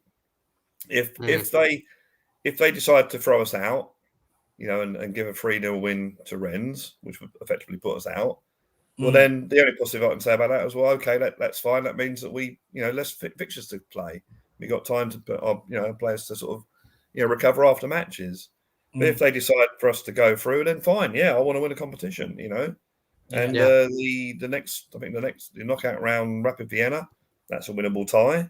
You win that, and suddenly you're in the next round. So I'm at 50-50. So whatever they do, I'll go with that. Do you think it's our best chance at winning a trophy potentially this season, Brett? I'll tell you what, and I'm saying this assuming that our players are going to be fit, but West Ham at home is winnable. And then you're in the semi-finals and the final. So the League Cup, I think, is a winnable trophy. You haven't got the perennial winners, Man City. They're not in it anymore. Yeah, there's some tough teams in there, don't get me wrong. But, yeah, I think that's a winnable one. Don't forget, with this Conference League, now, at the start of the season, I went on record at saying, oh, yeah, we'll get through it easy. We'll play our reserves in the group stage and blah, blah, blah, blah. That obviously hasn't happened. So it's probably poor to assume that if we go through to the knockouts, we're going to win it. Yeah, because it's about what? Is it the 32 or the 16? Then the quarterfinals, then the semi-finals. So you've still got lots of games to play against relatively okay, that it's been proved in our group games, opposition that actually can play. So yeah, to sort of assume that, oh yeah, we're going to win it is probably wrong. But that said, let's face it, we should never have been in this position in the first place. Yeah. You look at all the performances. We lost against the worst team in Europe, 2-1. Yeah. If we'd have won that game as we should have done, we'd be a through, and we could have said to Renzo, you had the game. Yeah, you had 3 points. We don't care. We were through. All the games we had, Vitus Island beat us. Even drawing with Rennes, So we've only ourselves to blame in a competition that we should have really breezed through. But that's the way it is, and we have to see what happens next. But I'm not expecting any great things from UEFA. They're pretty rubbish at the best of times. So I can't really see anything happening there. Look, what's your thoughts when it comes to Dele Alli, Brad? Oh, actually, sorry. First of all, just take these super chats to Bolton Duta. He says, would you like to see Nahita Nandez at Spurs? The Cagliari midfielder. I haven't actually seen too much of him. I think when we looked into him last season or last transfer window in the summer, we had some interest in him for a cheap player, a Levy signing, maybe not the worst. He could be like a box-to-box midfielder. He could also play technically right wing back, so I've been told as well. He'd actually fill in a few holes, but is he super quality? I'm not so sure. But then again, I haven't seen too much of him. All I know is just the positions that he plays and what he technically could do for us. So, Bottom Duda, sorry, not my best answer is maybe what you're used to. But, I'll keep an eye on him. Well, Jackie's a better answer than I could give because I've never heard of him. So we were in for him at one stage. We were interested in the guy. We weren't interested in the guy at one stage. But that's all I can say. He'd be like a box-to-box midfielder. He's used to a 3 in the back, I believe, since he plays over in Italy. And then as well as I think he can also do a job at right wing back if needed. So he could actually, he could fill 2 problems at once. But is he like ridiculous quality? I'm not so sure. Well, my knowledge of European football is limited to it's basically they play football over the channel. That's my knowledge of European football. The Bolton Duta, Wednesday, my man, I think that'll be a show for you that you will like. It's all about the January transfer window. We'll have Sir Matt Hayes on. We'll be asking about players loaned out, players we're looking to sell, and players that we're realistically looking to bring in as well. So mark that down Wednesday, my man. Definitely enjoy it. Yeah. The Truth Sets You Free says McGregor is not a real Irishman here in Boston. He punches old men. He's a disgrace. All ego. Got humbled many times too. Love you. Love to you, David. No, look, do you know what? He is an Irishman, to be fair. But look, he's a perfect example of money and fame got to him. It got to him. It completely changed the man. No denying it. And you see it with some of these footballers nowadays as well. He's a perfect example of the way your life can go if you get too much too soon. And that's what I would say to that. Truth Sets You Free. But big yourself up. His taste in jackets is absolutely awful, but I wouldn't tell him that face to face. Do you know what? Some of his jackets I do like, but yeah, some of them are a bit too flashy for me. But truth sets you free. I do see where you're coming from, my man. And big yourself up. Really appreciate the support. Everyone else, keep getting your super chats in, guys. Absolutely loving this show today. But Brad, we need to ask you about Dele Alli. What's your thoughts? I mean, look, Conte doesn't want him. Jose didn't want him. Nuno didn't really use him too much. Gave him a chance, screwed it up. And so what's your thoughts? Sell, loan? Sell. We've got to change this team. We all obviously need some sort of funds in. So just he's got. I mean, I'm one of these people that have really believed in Dele Alli coming back. I really have. I mean, he did put in all the hard work over the summer and that sort of thing, and and even in the early days under Nuno in the central midfield, he wasn't doing too bad. He was working hard, but then when he played against these tin pot teams in Europe, they were the games where he should have just taken them apart, and the Mura game, that was the last straw for me. The last straw for him and Ndombele for that matter. So yeah, I'd sell. I don't see the point in loaning. I mean, everyone goes on about Jesse Lingard. Yeah, he played well for West Ham. Has he got back in the Man United team? No, he hasn't. So, so to say we're going to loan Dele Alli out and then we're going to get a great new Dele Alli back. No, I'm sorry. It's just the old thing of the 2016-17 team that well, best Tottenham team I've ever seen, and they've just died a slow death. And he's one of those players, and it's a shame because on his day he was a brilliant player. And I've been in the crowd singing, we've got Dele Alli and all that sort of thing. In fact, I've got a video on my phone up at Stoke where the whole of the fans are singing it, back at the stands before the game. So it's a shame. It is a shame, but and he obviously doesn't fit in with Conte's plans or the way that Conte wants to play. So, but again, it comes down to Conte. Conte wants to sell him. If Conte wants to keep him and believes that he can make something out of Dele Alli, well, then who am I to disagree with him? But I think it's down to Conte. From what I've heard, he's not in his plans. Otherwise, I don't think they would have said you can go, Dele. So yeah, and I'm sad to say, but I think he's got to go, definitely. And Brad, where do you think it all fell off for Dele? I'm trying to think of the last time he was good. That season he had where he scored those 2 goals against Chelsea. Then he played in the World Cup. He scored in the World Cup quarter-final. And then it all went wrong under Pochettino, didn't it? I'm not sure. Maybe it was a change of position. Because he was in that number 10 role and that role behind the striker when he used to ghost in and score those goals.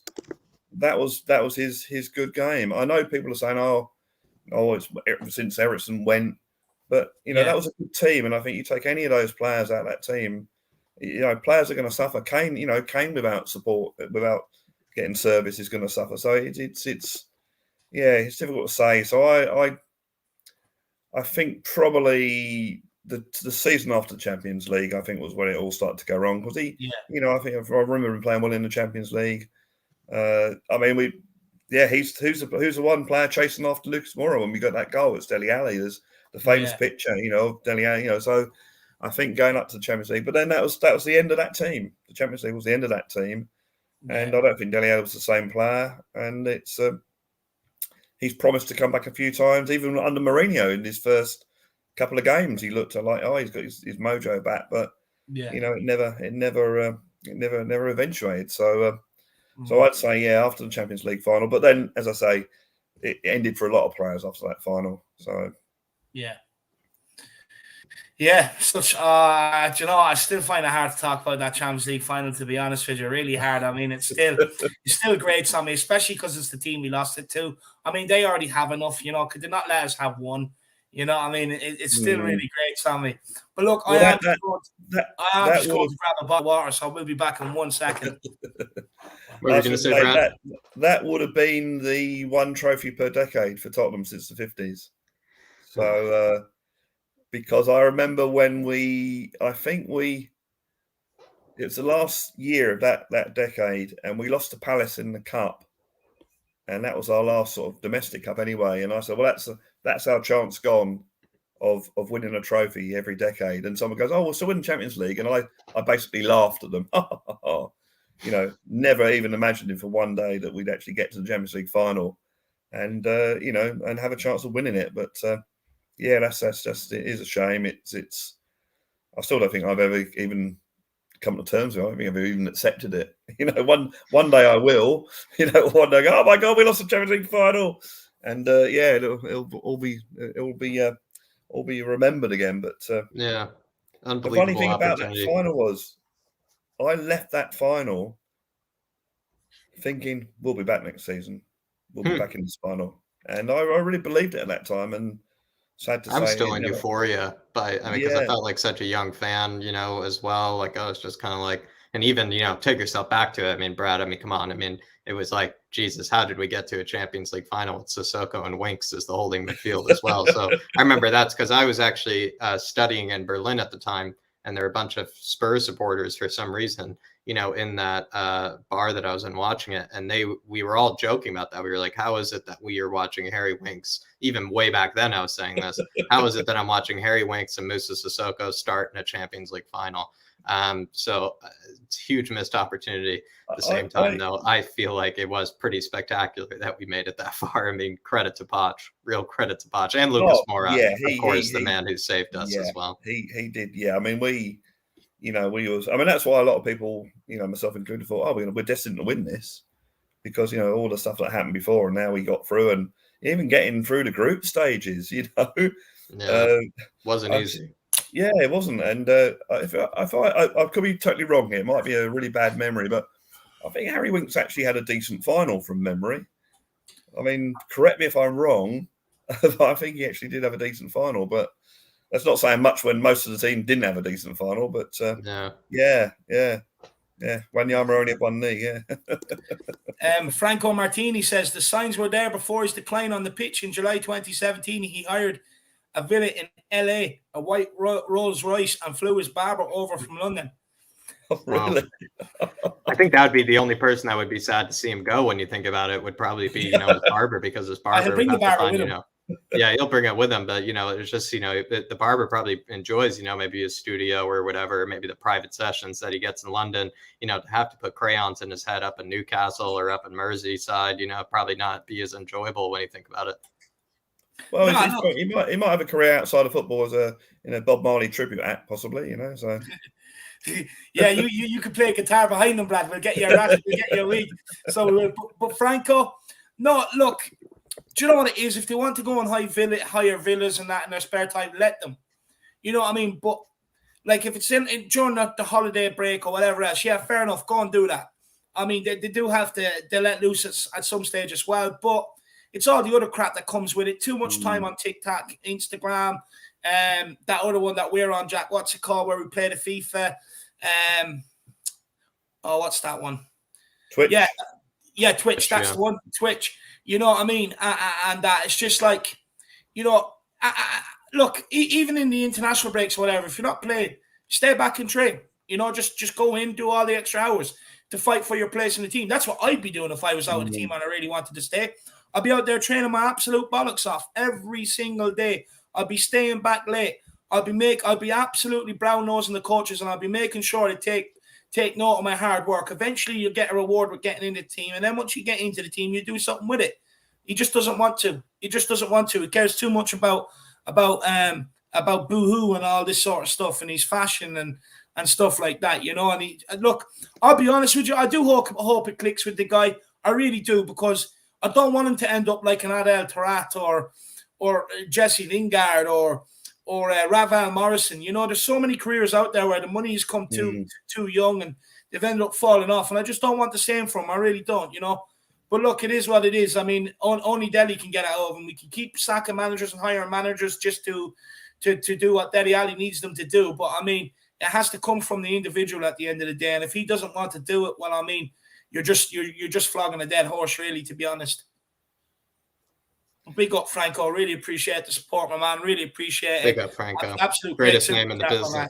Greatest name in the business. One of the greatest profile picks in the business as well, Franco. Big yourself up, my man. And seriously, best of luck to Dele's barber. Hopefully Dele, considers him, with maybe the huge pay cut that he might take, maybe, the prices that the barber might be charging, might have to go down. So honestly, that's the person who I'm more concerned about than even Dele, is just, his barber, because not too many people you can overcharge to put a crayon on their head, Dave. I think he might. I mean, he might even been training hard at the moment, but it's just in the games, his ability just left him. Yeah, it's just really left him, and it is a shame. And I wish him well. Unless it's against us, but I wish him well in his future, because I think he's a decent lad at the end of the day. I don't think he's a there's a lot of young players that are complete tossers, but I think he's a decent lad at the end of the day. Yeah, and, it just hasn't worked out. But we need to make some changes in this team now, and I think Conte realizes this, and I think that's what hopefully we're going to see. Getting talk about the transfer window. I mean, I really hope we do buy some players in that window. I don't think we will, because it is a January transfer window at the end of the day. But I'd like us to see us buy some players so that we're ready to go next season. Because I think this season we got chances of winning the trophy. Of course we have.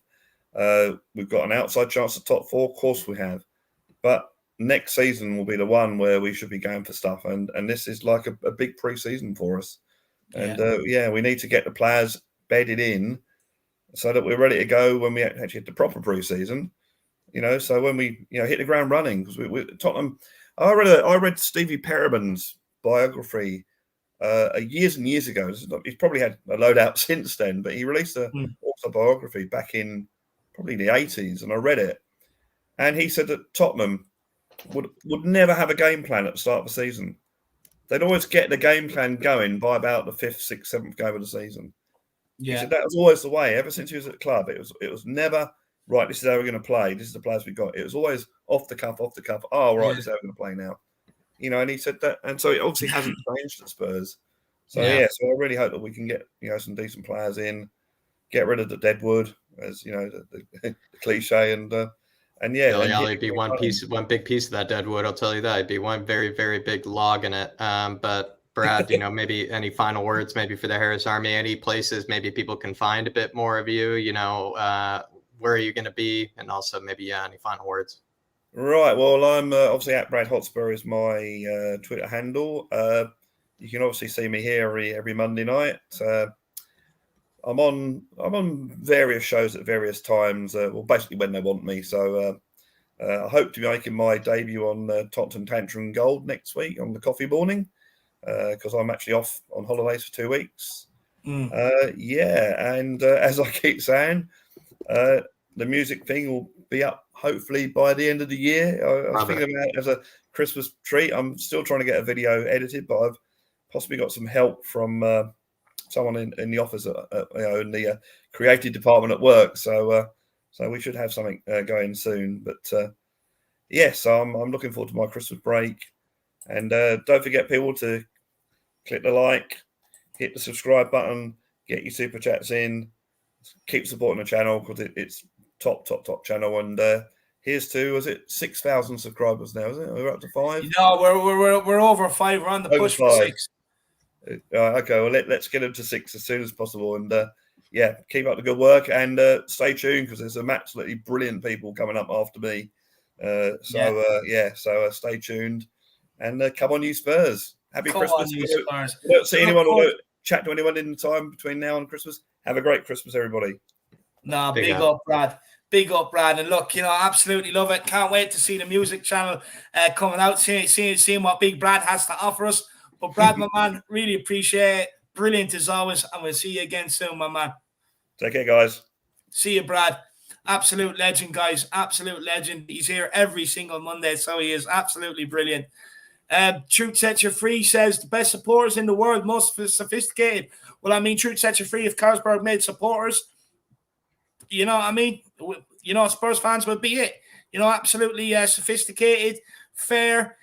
Call a spade a spade. Absolutely love it. Big up, Truth Sets You Free. Really appreciate the support, my man. And Emily Dunn says, great stream, lads. Big up the Harris Army.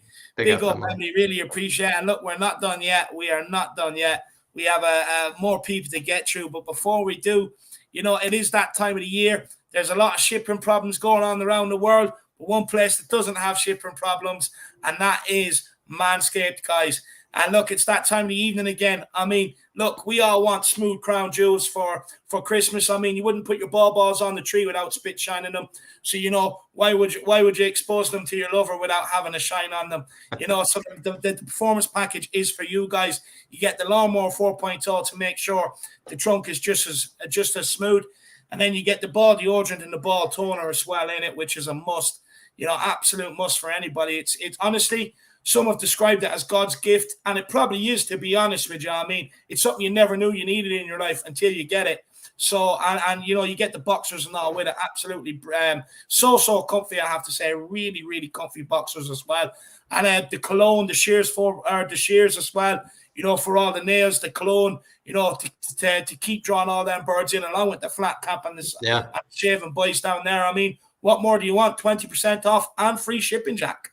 No, seriously, it's the full package, Dave. And you're absolutely right on the fact that it's not even just stuff for the down under. It's not just, you know, kind of, you know, the full performance package that you can get. You can also get, you know, the shears, which are just, you know, a bit of nail, you know, kind of tidiness, you know, maybe keep the nails nice and fresh, you know, as well. You can get a cologne if you're looking for maybe a brand new cologne as well. Of course, you know, there's also a body wash. There's a shampoo and conditioner. There are plenty of other things to go after. And David, I was telling you, you know, all weekend, you know, I kind of didn't have the greatest weekends because I was out shopping, you know, and it was really tough, you know, as much as New York is not a bad place to shop in, it's just a bit stressful. Not everything went the right way. And the whole time I was just kind of like, probably should have just got something from Manscaped, just made it nice and easy, you know, use the code, you know, and be able to help someone out that way. It would have been so much easier. Would have been probably a bit of a cheekier gift if you ask me. You don't have to think very hard. So if you're in that situation like I was last weekend, I would say, you know, head on over to Manscaped and, you know, buy somebody, maybe a friend, maybe your partner, maybe, you know, your boyfriend, maybe even your own father, who knows, you know, just a bit of a gift for the down under, maybe a gift for the up top as well. Like we said, with the cologne and whatnot, there's plenty of things on the site. Use the code FLATCAP. You get that 20% off, you get that free shipping, and you probably just get a bit of that stress from the holiday shopping, you know, relieved. No, definitely do. And guys, we do have a quick advert to play. We did make it funny just for you guys out there as well, to keep you entertained. It is less than 2 minutes, and we will be right back into it with the fan show straight after. So look, guys, just bear with us. Don't go anywhere unless you're getting a drink, of course, to join right back. But we'll see you in less than 2 minutes. This episode of the Irish Hotspur is brought to you by Manscaped, the champion of the world in below-the-waist grooming. Thank you very much, Manscaped, for giving us the full performance package this holiday season. Ladies and gentlemen of the Flat Cap Army, the holiday season is fast approaching. So many of you out there have enjoyed Manscaped's products, and they want to help you reload this Christmas with a 20% discount. David, what's the most disappointing gift you've received on Christmas morning? Well, Jack, it has to be that boring knitted sweater I got last time, when all I was wishing for is Manscaped's Performance Package 4.0. That Performance Package 4.0 is the perfect hygiene bundle that includes the Lawnmower 4.0, the Weed Whacker, a comfortable pair of boxers, and Manscaped's specially scented hygiene liquids. And it all comes, everybody, in a nifty travel kit to put all those Manscaped goodies inside. Wow, that's a 5-star playmaking hygiene package, Jack. But how can I impress my Mrs. Claus this season? This upcoming Christmas, why not freshen yourself up for that romantic evening with Mrs. Claus by the fire with Manscaped's Crop Mop Ball Wipes, their Nail Care Package 2.0, a body wash, and their 2-in-1 shampoo and conditioner. But where else can the Manscaped help the Flat Cap Army smell good, David? Well, Jack, it's not just your hanging ornaments that need to smell fresh. We all know the top of the tree needs to smell just as good as the trunk. So why not treat yourself with Manscaped's refined cologne and improve your chances with Mrs. Claus?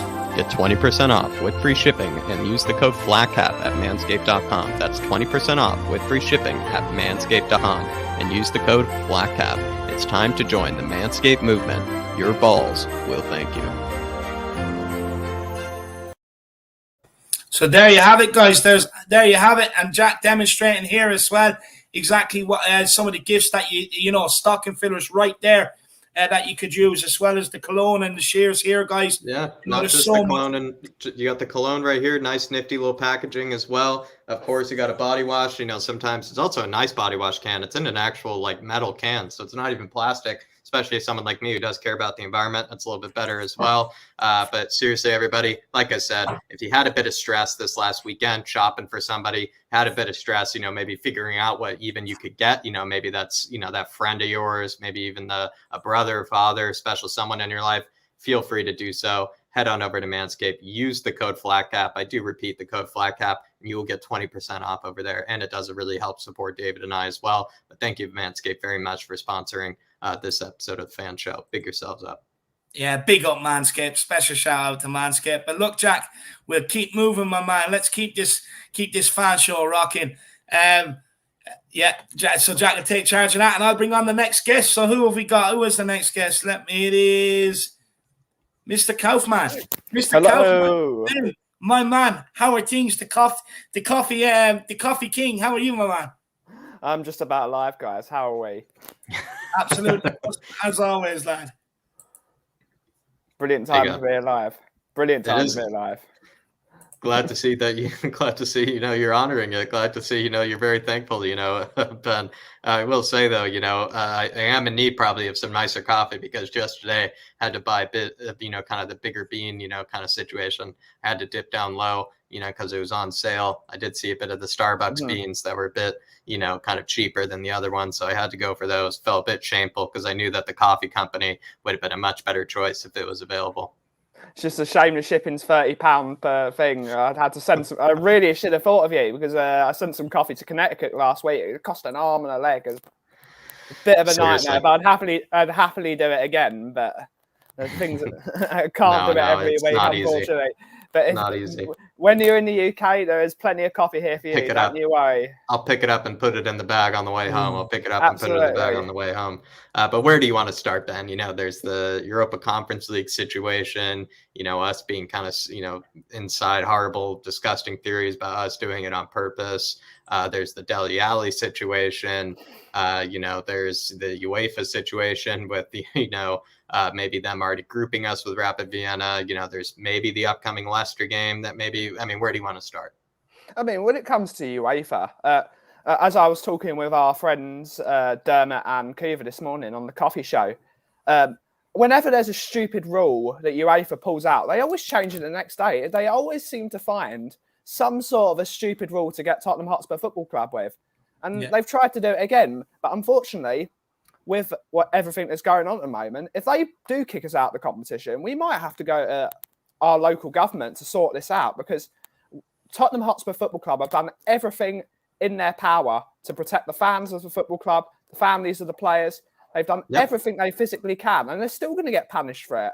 I mean, when you're trying to protect people, you should be rewarded for your mental psyche. But it seems again that UEFA don't care about ethics. As it back to my super chat, there's no ethics at UEFA. Zero ethics. So if we take the bullet and people have a shine a light on UEFA being the corrupt organisation, maybe we have to be the martyr to usher in a new world of a better football because it's just a ridiculous situation that could easily. Rennes don't have a game in the first week of January. We don't have a game. Put the game there. Just get it done. Let's play the game. See who the better football team is, and then let's carry on. If we win, we win. We lose, we lose.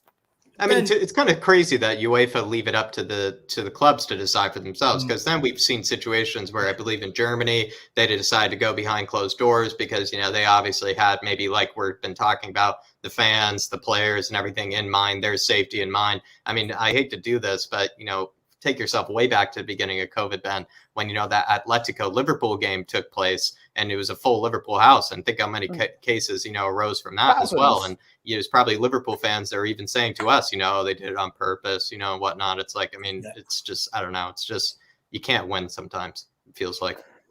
It's shocking.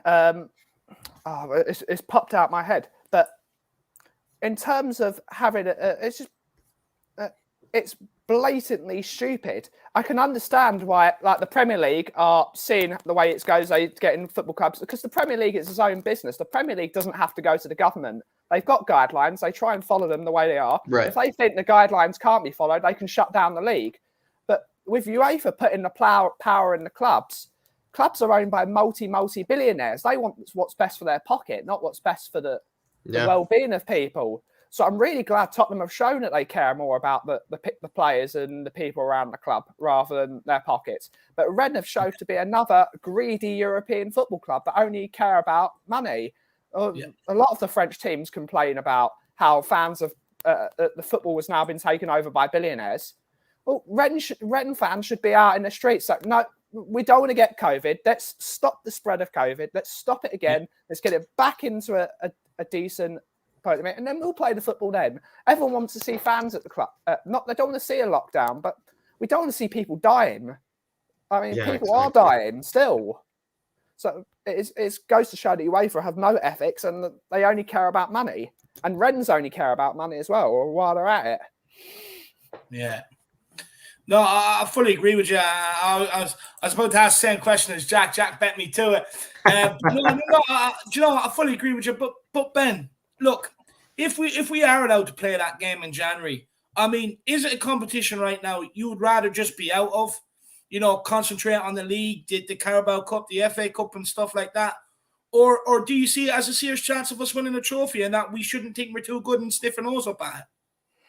To echo the words of a great Mickey Hazard last week, if the smaller trophies are the building blocks to winning bigger trophies, and the reason that Tottenham Hotspur do not win trophies is because we don't give a shit about the smaller trophies. You have to know what it's like to get over the line to do it again. And because we don't get over the line, because we can't be asked to get over the line, we got no experience. We're going in with deers in the headlights, as it were. So we need to win.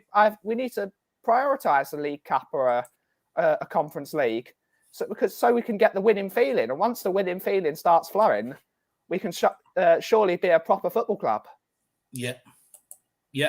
No, I fully agree with you. I mean, look, I'd take another Audi Cup next summer if it brings a winning feeling with it, rolling into next season. 100%. I fully agree with you. And look, what would you say about people that say, look, we don't have the squad to be in all these 4 competitions? I mean, look, we have the January transfer window. My opinion on it is that we have the January transfer window. Let's get the Rennes game over and done with, beat them, and bring in players that we know will take their chance or will want to play in them sort of games to try and get into the first team. Do we have the squad to compete, or is it something that we can fix in the January transfer window?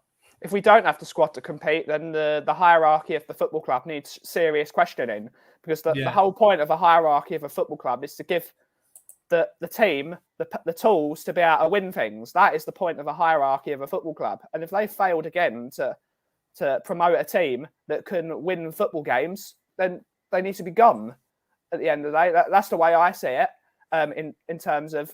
So hopefully Mr. Paratici is in the position to say, all right, let's get these players. Let's start winning trophies. I mean, that is why we brought in a managing director of his caliber and of his experience and of his winning mentality, is hopefully he can get this football side of things back on track. Yeah. Because it's not been on track. Yeah, hopefully. And look, do you think we will... What areas do you think we'd be looking to improve in January with Don Paratici and the Godfather Conte?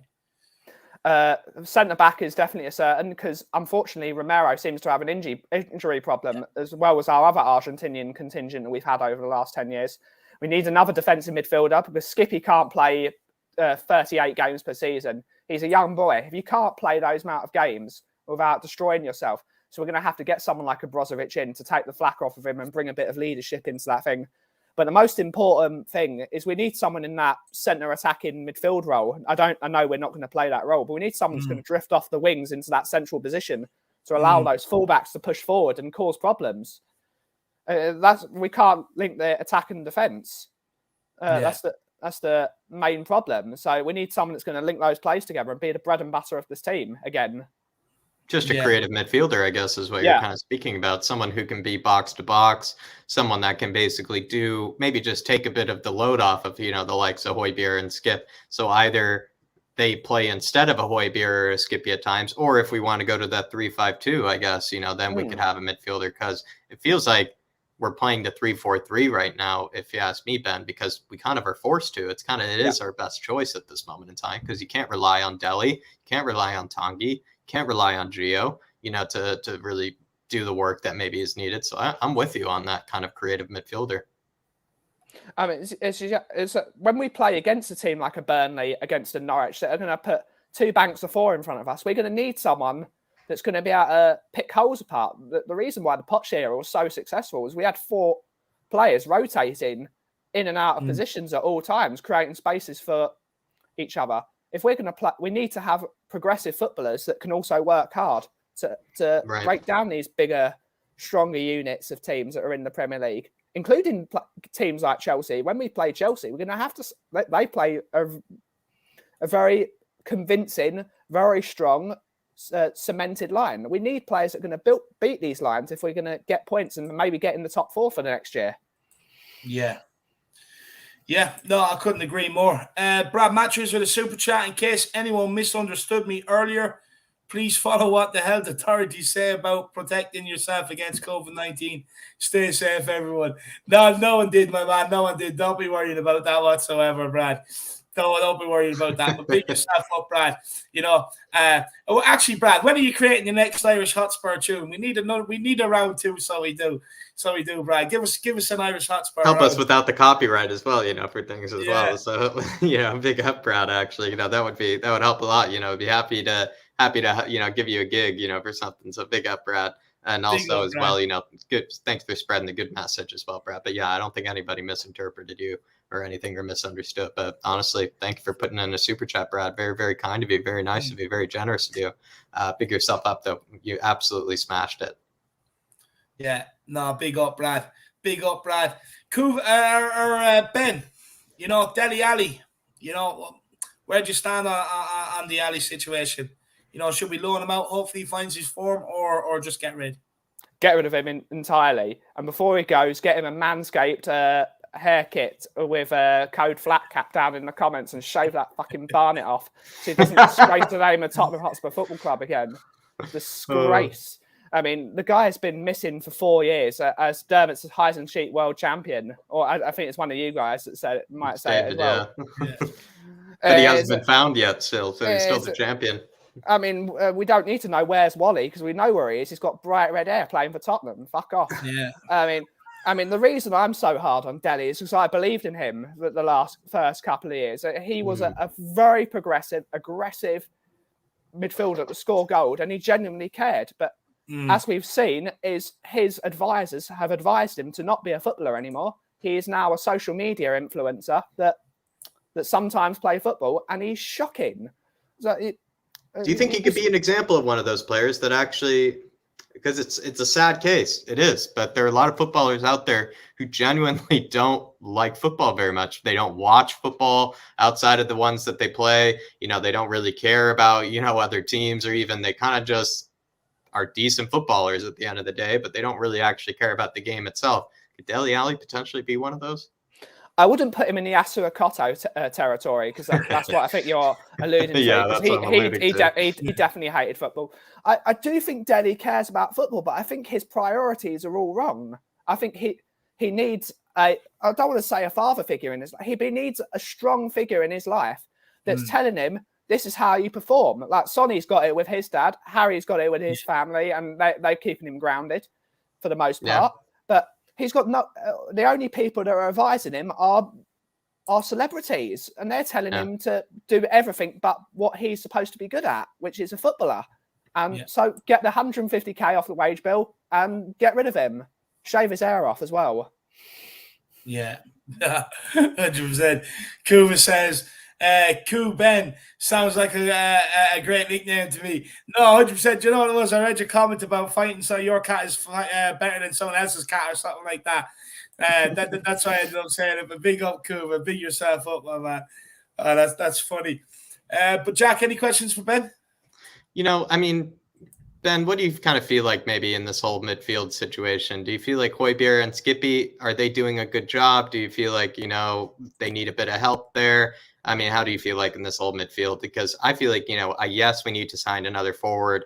But, I think some of us were answering the other day, like, maybe it's actually more important, to actually sign. If you had to spend basically, my question is really, Ben, if you had that 80 million pound signing, would you put it in a striker or a forward, or would you put it in the midfield? Where would that 80 million go towards? It'd go towards Mr. Brozovic. He's the guy we need to start getting that foot on the ball and start spraying it forward to those fullbacks, because he's got a passing range that Skip doesn't have yet. Skip has got it. We've seen it at the weekend that he's got a passing range. But we need that leadership in midfield that we might lose through. Højbjerg can't be the leader every game. He'd kill himself being that role. So we absolutely need someone that's going to hold that leadership, but also have that quality on the ball to split defences. We really need someone that's going to get their foot on the ball, control the game, even if we don't have the ball. Someone like Brozovic can really get those young players in that team into shape and really show that we need to have a bruiser in there that can also play almost like the Dave Mackay role. Hardest bastard on the pitch, but also most elegant footballer on the pitch. We need that sort of player in this squad because I really think it will bring it together. Yeah, absolutely spot on. Do you think we need to be looking at another defender as well? Look, we're not exactly how sure Romero is out for. I mean, look, Conte just kind of said the new year, didn't really give any sort of specifics. I mean, it's probably going to take him a while to come back if it's as serious as they were saying. You look at Sanchez, he's a walking mistake. I mean, still needs a GPS when the ball's coming in over the top. I know he's been part of a defence, has kept 2 clean sheets, but he's also been dodgy too. And then you look at, Rodon, he kind of wants out. He wants a loan move in January. You look at Tanganga, he's still not playing his trade. So do we need to actually be bringing in the centre-back as well? Yes, I think we do. Because, again, Romero can't play every single game. We need another towering centre-back that can play with Romero, but could also play with the other defenders in the squad. Because you wouldn't say that United had the 2 greatest defensive hard bastard captain minds in the same team with Ferdinand and Vidic, but they could equally play with other players in that squad. So we could easily buy another towering centre-back that can be a leader in that team, because some people might see things differently and you might be able to get a result out. So, another centre-back would be a delightful thing, because if Joe Rodon doesn't want to put his effort in and get in the team, get rid of him as well. He seems like a good lad, and every time I've seen him play, he's not put a foot wrong. But just not putting a foot wrong, is that good enough for Tottenham Hotspur? I want you to putting feet right, not just keep playing it safe. That's not what we're here to do. We're here to win football matches. Yeah, no, 100%. And Chris Botman, definitely a player I want to see come. That's for sure. Just for a charm. Really, really like him. No, Botman. I want that. I want that every week at Tottenham. I like that. Ben, but Ben, any final words, maybe any sort of, final bit of wisdom, punchlines, whatever you'd like to do, also as well, maybe where people can find more of you. I mean, I'm going to echo the thoughts of everyone else is on here and say a get well soon to Mr. Bob Spur. I mean, absolute legend of a bloke, and we all hope he gets better. You can find me on Tottenham Tantrum Gold every morning for the morning show. And we have some great laughs there with Coover and Dermot, and hopefully you can have some more of you boys. David came on last week and it was a great laugh as well. Yeah. It's a great time to be alive, have a couple of coffees and just enjoy yourself in the morning. And you can find me as well at the Coffee Company. You can see my Instagram's in my name here, so you can see me and just try some of the coffees I've got on. The Christmas blend is particularly good at the moment, running out very closely, but give it a go. It's delicious. No, definitely. And look, I definitely can't wait to get over there and try one. That's for sure. Like I said, we'll do a little stream from there as well. I definitely can't wait to get over. What was them? What's with the yellow beans? Is that what they look like on the inside when they're stripped back? So they're originally green, and then when they become yellow, it's when the sugars start breaking down and starts building the flavors. And when the sugars break down, they can start to expand. So that's the yellowing phase. It's an important phase. Really, it shouldn't have been taking a video of the yellowing phase, because I should be looking. All right, get this coffee right instead of doing Instagram pictures. I'm being Dele Alli here, hypocrite. Too hard on yourself. But it was a good picture. It was a good picture. It's a great coffee, so I got it spot on as usual. But never ever doubt you when it comes to coffee, Benji. That's for sure. That's why I call you the Coffee King, my man. But do get over and check out the Coffee Company, especially if you want some nice ones for Christmas. Get the best blend in town, and that's at the Coffee Company here. So make sure you do check it out. But Ben, been a pleasure as always, my man. As always. Thank you, energy. Absolutely love it. Thank you very much, boys. Have a good evening. Well done. See you, my man. Absolutely brilliant call here from Mr. Kaufman, guys. Absolutely love it.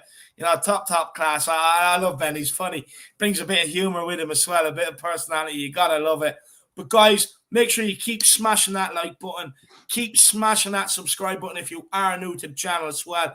Loads of content, watch-alongs, previews, reviews, tactic shows, fan shows, you name it.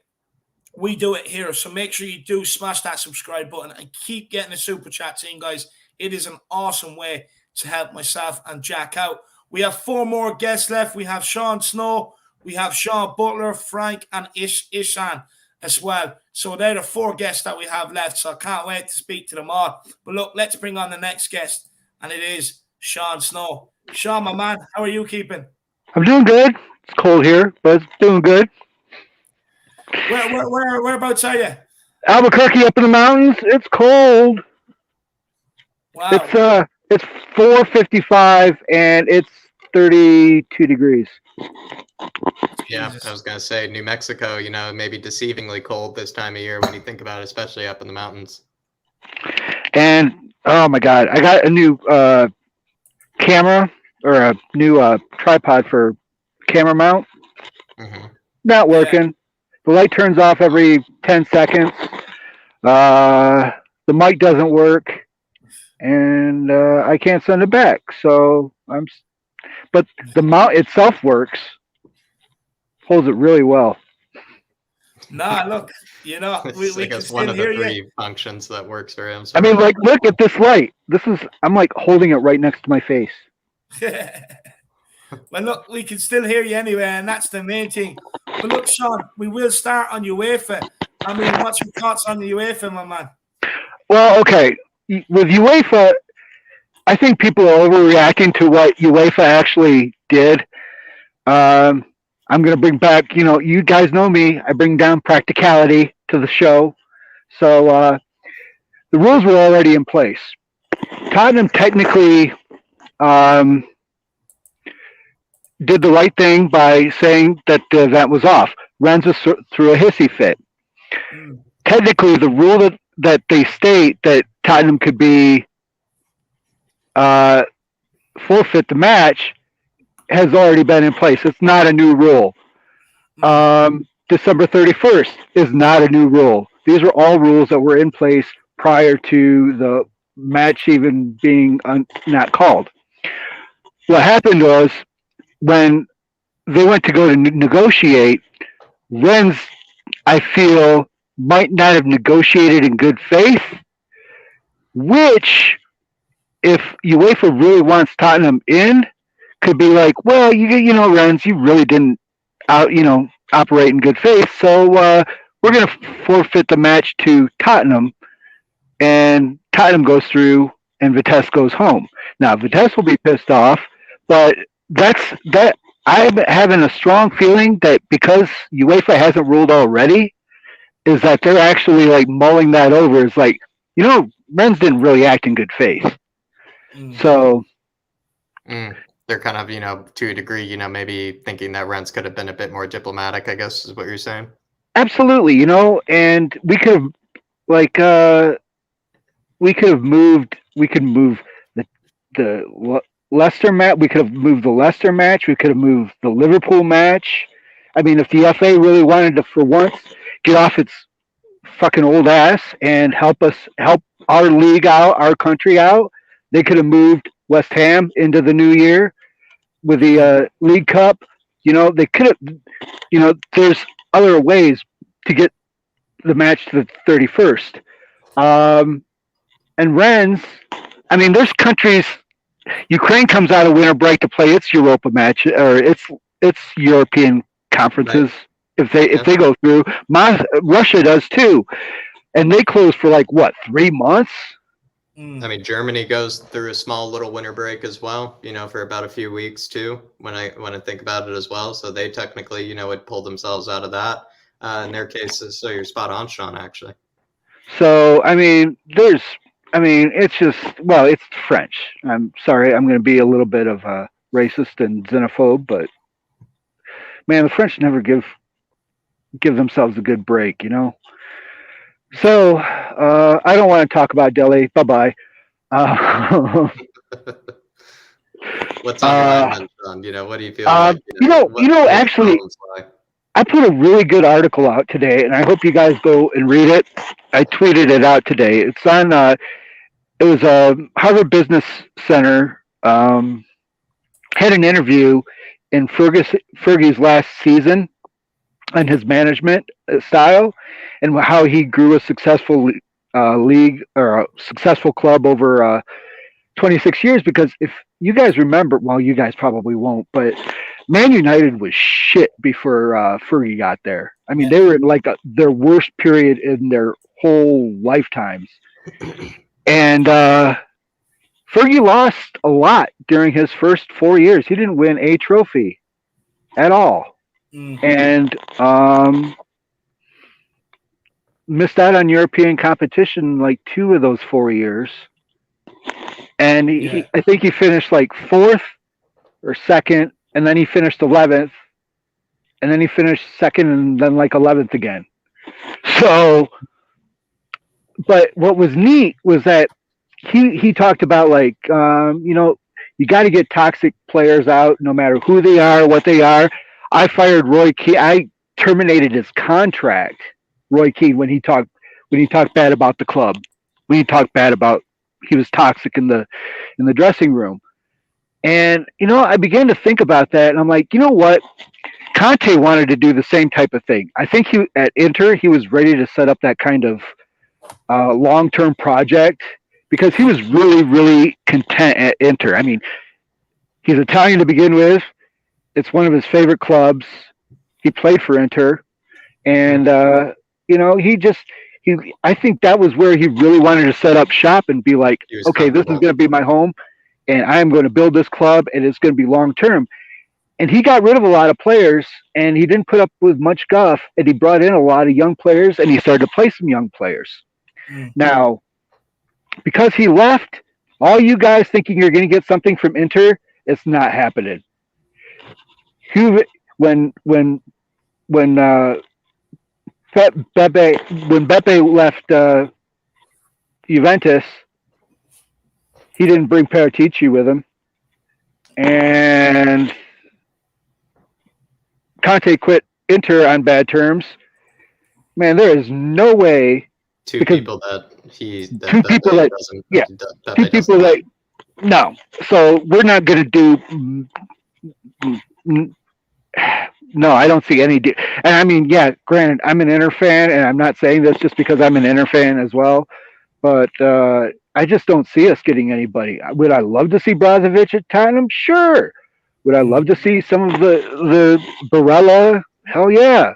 But it's just not going to happen, guys. And so you guys might as well stop just like hurting yourselves with wishful thinking, because it's not happening. Well, I'm going to have to stop being a Spurs supporter then, because that's, the whole point, Sean, is, wishful thinking and optimism. So, right? And jadedness. We expect to win shit. But let's see. And but no, I think with Conte, I think he's going to be long term, and I think we should give him 5 years. Much like I felt bad for Ole, because I think Ole was specifically setting the club up like Ferguson was, because that's how he saw Ferguson run the club. And he wouldn't play players that were toxic, and he was bringing in young players, and he would play them and give them confidence, but he just wasn't getting the results. And we're in such a win now mentality nowadays that we won't allow a club to build, and we expect money to be dumped. I mean, the most expensive transfer Fergie ever did was $39 million. And that was for Robin van Persie. Yeah. Other than that, he really didn't. And then not only that, but Robin van Persie got pissy, and he let him go. Mm. And so I think, as much as I hate Levy, I think he too wants that kind of a setup, like the Ferguson setup. But we got to develop more players. We got to have better scouting to begin with, and he's got to invest more in the club itself instead of fucking property and fucking barber shop so Dele can get his fucking hair colored. It's ridiculous. Yeah. And like players like let's clear the air, Dave. I don't want to see Harry go. I don't. I really, really don't. But there comes a time when, even Ferguson would sell his best players. Becks. The only old players he ever kept was Scholes and Giggs. Everybody else was for sale. As soon as, even in their prime. Over his time, he has brought in old players. He brought in a Croc Michael Owen. He brought in Teddy Sheringham. You know what I mean? Players like that. For a season, for a season to just cover wounds. 29. It's not like he's 30. I'm not saying to get rid of him, but I can see us. I think after this season, if it would have been Fergie, he probably would have been gone, regardless. And I was like looking on the transfer market. Harry's still worth 132 million. Dele is worth 33. Tanguy is worth 47. There's 200 million right there. Let's spend that on our club.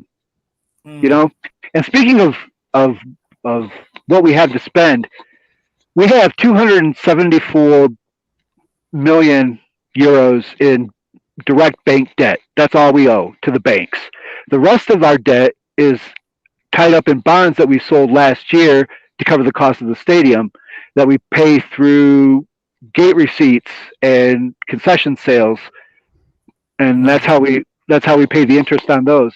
So if the banks were to call in the loans, we would be fine.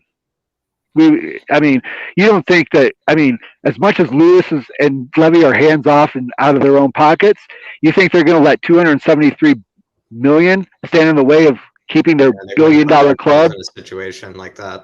At the end of the day, yeah. So we don't have to worry. We don't have to worry about losing our club. We're going to have our club. Yeah. And so no, and and the other thing about Kane, Dave, that I was saying is I don't think he was in the beginning of the season. I don't think he was out of form. What I think he did was quit. And because if you look at the England performances, you look at, just everything else, he was great for England when he came back during the qualifiers. He wasn't in bad form. But once Conte got here, that fire lit up underneath him and he kicked it into gear. Now, is he out of form now? Yes, he is, because he was slacking like Eriksson did, like Bale did, like Berbatov did. They just half-assed it. I'd say to you, and that's all I was saying. But I'm not. That's all I was saying. What I'd ask you, Sean, is you're saying he was poor for Tottenham, which yeah, probably he was, but he was playing well for England, and then Conte came in and he's playing well now. He's just missing goals to his game. But do you not think the difference then between the England qualifiers, him playing under Nuno and with Conte coming in, and that he's playing better now, that all along it was just about creating chances? Oh, I always think that he needs chances. But if you look, he's not even like moving. He wasn't even moving. He wasn't passing well. His passes were off. He was jogging. And then when he would come out to link up play, he would walk back into the box. It was ridiculous, and it really hurt to watch him play, because it just, I get it from him. I would have been pissed too. I would have wanted that big move too. And Man City laid 125 million euros on the table, and Levy said no. I kind of would have been sore too. I'm not blaming him, and I'm not blaming Levy for keeping him, but it's just it wasn't form in the beginning of the season. That's all I was ever saying. I just thought he quit. But now he's coming back and he's trying. I'm all good. I'm good with him staying. But it just sickened me to watch him just quit on us, because people are talking about, I want, like when Bale came back last year, I was sick. I didn't want Bale back in our club. I don't want Ericsson back in our club because they quit on us. Yeah. But with Kane coming back and trying, I don't blame him. I probably would have quit too on Nuno because he was that bad. That is such a disappointing appointment. Yeah. And it shows no ambition. And so, that's all Kane wants is for the club to show ambition. If we go out in this transfer window and nail it, Kane might stay. He might re-sign a new contract, put in an actual clause this time. Yeah. And, Kane 80 put his million. foot forward. Why shouldn't Spurs, I guess, that's, I guess, what it is. Kane lifted up this club, and he's kind of feeling like he's probably being owed, a bit of a favor, by the likes of Daniel Levy when you think about it, when it comes to recruitment and whatnot. Absolutely, we owe him. I mean, if it wasn't for him, man. Do I got any more? Do I got a little bit more time? Yeah, you got a little bit more time. What are any other final words, maybe, Sean? Anything else that maybe is kind of bothering you about Spurs? Anything else that's... No, transfer market. Let's talk about the transfer market. Kessie, he's no better than Højbjerg. He's only looks good. I've seen on flatcapeurotalk. He is no better than Kessie. Kessie looks good because he plays for Milan, and Milan looks good. But if you go stat for stat, Højbjerg is just as good, spraying out passes left and right. Kessie makes a few extra runs, but you know how often he's dispossessed? More than Højbjerg. Everybody thinks he's not dispossessed, and he's like our old Musa. No, he's nothing like Musa. Musa was special. Musa was definitely special. I want Wirtz from Leverkusen. I want that Leverkusen front four. Schick. I mean, think about it. We could probably get Schick, Diaby, and Wirtz for about 80 billion. I don't know about that. Like that. Sean, why would you want Patrick Schick when we've got Harry Kane? No, I want a second. I want that duel up top. I definitely want to go that duel up top. I mean, it gives us options. Patrick Schick can score goals. He's a little older, so he might accept the backup role. And he's at Leverkusen. We're definitely a step up from Leverkusen. I don't care what anybody says. I believe that. I think everybody believes that. I don't think you're getting Wirtz and Diaby for less than 80 million, though. That seems, they're pretty top of the line. I think Diaby we could probably get for 45 million, and I think Wirtz we could squeeze for 35 to 40, so maybe 85 million. And then Schick. I mean, Dave, you really need to look at Wirtz. This kid is phenomenal. I know. That's why I'm saying. But I think he's, he's like the youngest. He's the hottest German talent. Probably next to Musiala. So I don't think you're getting. He's going to be better than. Yeah, he's going to be better than Bellingham, I believe. That's what I think we're saying, though. Considering how much Bellingham is, rated at his age, Wirtz is a bit similar. I feel like he's a 60, 70 million pound player at the moment, actually. I'd take Wirtz for 70 million. He would definitely solve our. I'd take him for any price, but that's what I'm saying. I don't think you. I would pay 100. I'd pay 100 million for Wirtz because he's that good at link up play. Yeah. He's just so solid. And Diaby, the kid just. He's 21, and he's sick. He's just so slick and sick, and just and then bring Frimpong too. We could use him on the Leverkusen raid. I'm loving it. We might. Yeah, he was at Celtic, and he just continued. I mean, who do they have? Who does Leverkusen have? I just love watching Leverkusen play. I mean, they got smashed this past weekend against Frankfurt, but man, it was still a fun match to watch. I mean, they're playing progressive football. They're not doing too hot, and I think their manager is going to get sacked. But they have a lot of amazing players, so not a bad place to raid. Not a bad place to raid. I like where your head's at, Sean. Not a bad place to raid. Because so instead of raiding your Inter, we could raid maybe Bayer Leverkusen. Find a bit of common ground, find a bit of neutral ground. Stay out of France and the Netherlands. I don't want any more players. French players are fucking lazy. I'm sorry for my French, but they're just all of them are lazy. I mean, Patrick Vieira. I was listening to Graham Rousseau do the match yesterday for Crystal Palace, and he was laughing at Patrick Vieira about his training habits. He said he'd show up and he might come out of the dressing room. And I'm like, man, and because he has that quality. Yeah. You couldn't, and that's why I always was like backing Tanguy, because I think he has that same French laissez-faire attitude about practice. But because when he had that run last year with Jose, he looked so good, and he was doing things.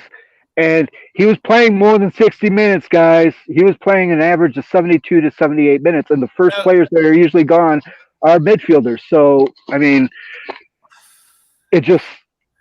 but after this year, watching him play, no, he needs to go too.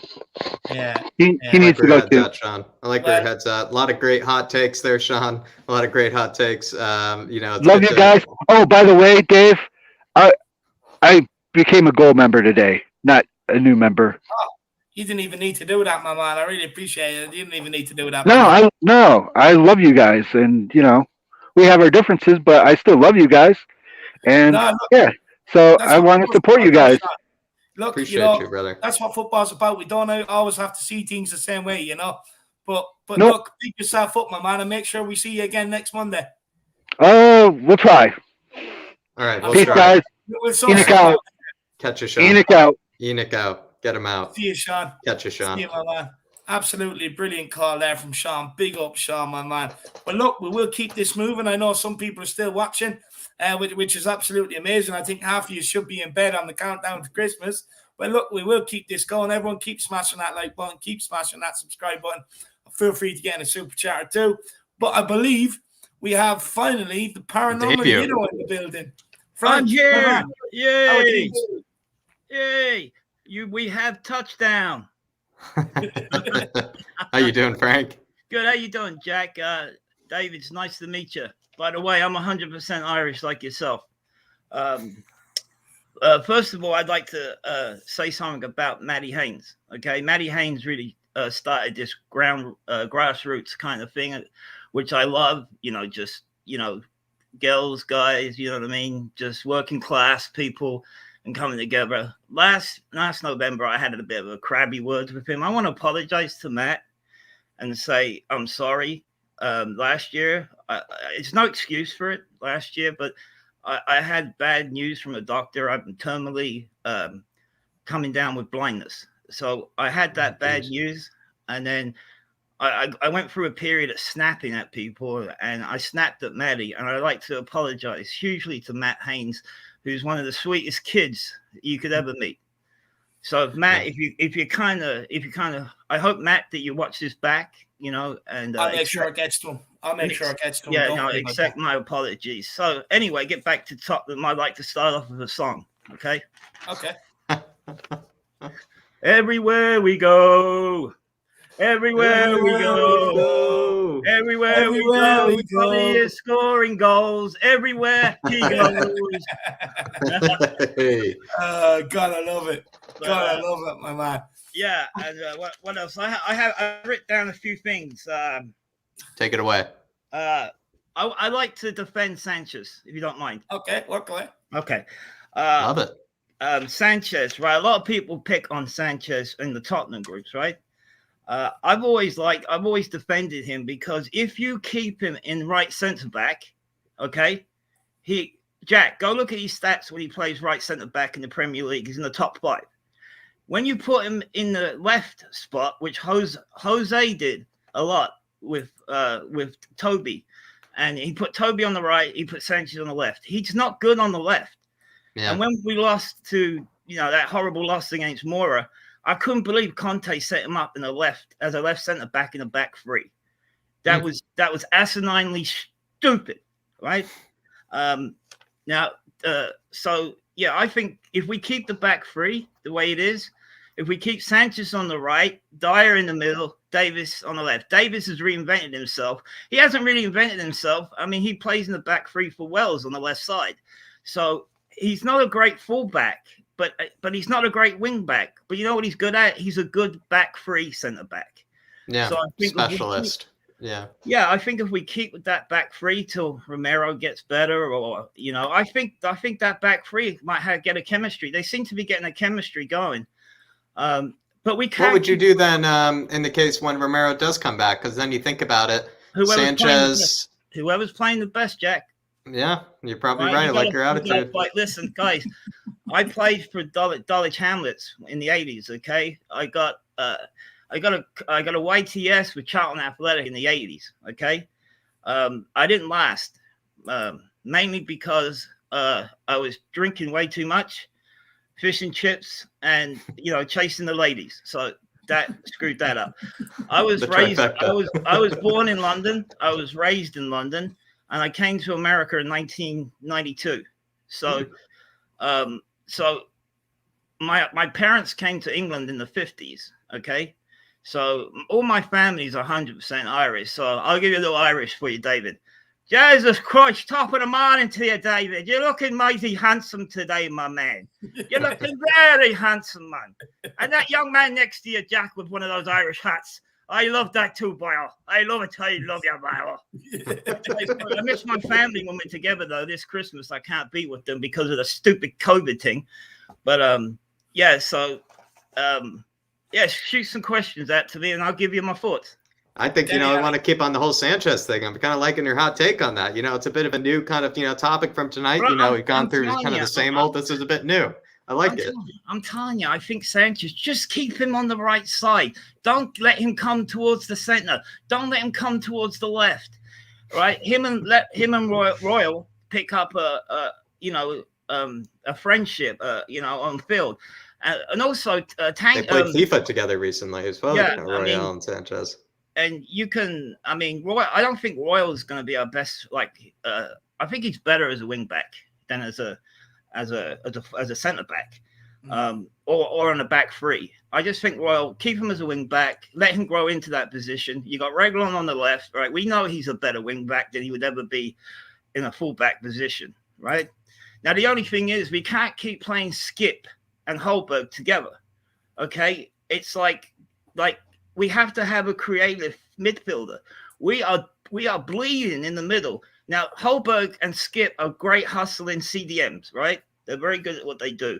Now, I've noticed Skip is starting to get a bit creative, right? Watch out for Skip. I believe he might even make the England squad for the World Cup. Okay, if he carries on in his course, I think Southgate might take him. Will he play him? I doubt it. He's not ready. But I think he might take him for the experience for the Euros. So I think that's going to be a thing. And one thing I think in January we got to buy a creative midfielder is number one for me, right? A Kessie, whoever. Get someone creative to switch out with Holberg and Skip. Yeah. So you can have Holberg as our CDM, Skip as a CDM, and have Kessie as a free flowing, creative box to box kind of midfielder. Also, you're not going to like this. A lot of people don't like this idea, but I believe that we should make a project out of Lucas Moura. I believe we'll make him a wing back. Okay. Make him a wing back. All right. Him and Sanchez together. They've been together for a long time.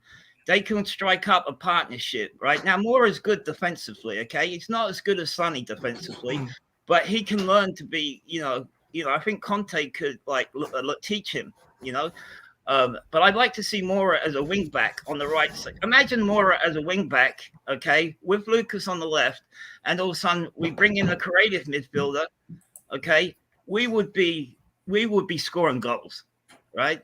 As long as we have the center that we need, and I believe our back three right now will be able to do well. Okay, I just believe, and also there's another thing that I want to bring up about Kane. Kane cannot press anymore, right? Kane can, R2D2 here can press better than Kane. Okay, he's lost some pace, right? You got to admit that, right? His ankles have been battered, right? and he's got a bit of pace issues, right? So I would have him in the pivot.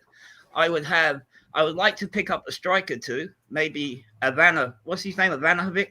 Vlahovic, yeah. I'd like to bring him in and stick him up there with Sonny and have Kane sit in the pivot, right? Have Moura on the right as a wing back, have Reguilon as a wing back on the left, okay? Kane deep, with not too deep, but just behind, let's say Son and whoever we bring in the next striker, right? So Kane sits in the pivot, and you got someone like maybe Kessie who's creative, and even Skip is getting more creative with these passes.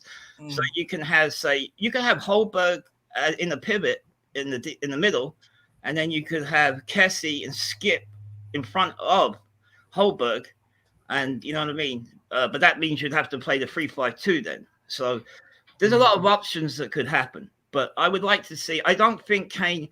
Like, unless we have the creativity, Kane's better off in the box, okay?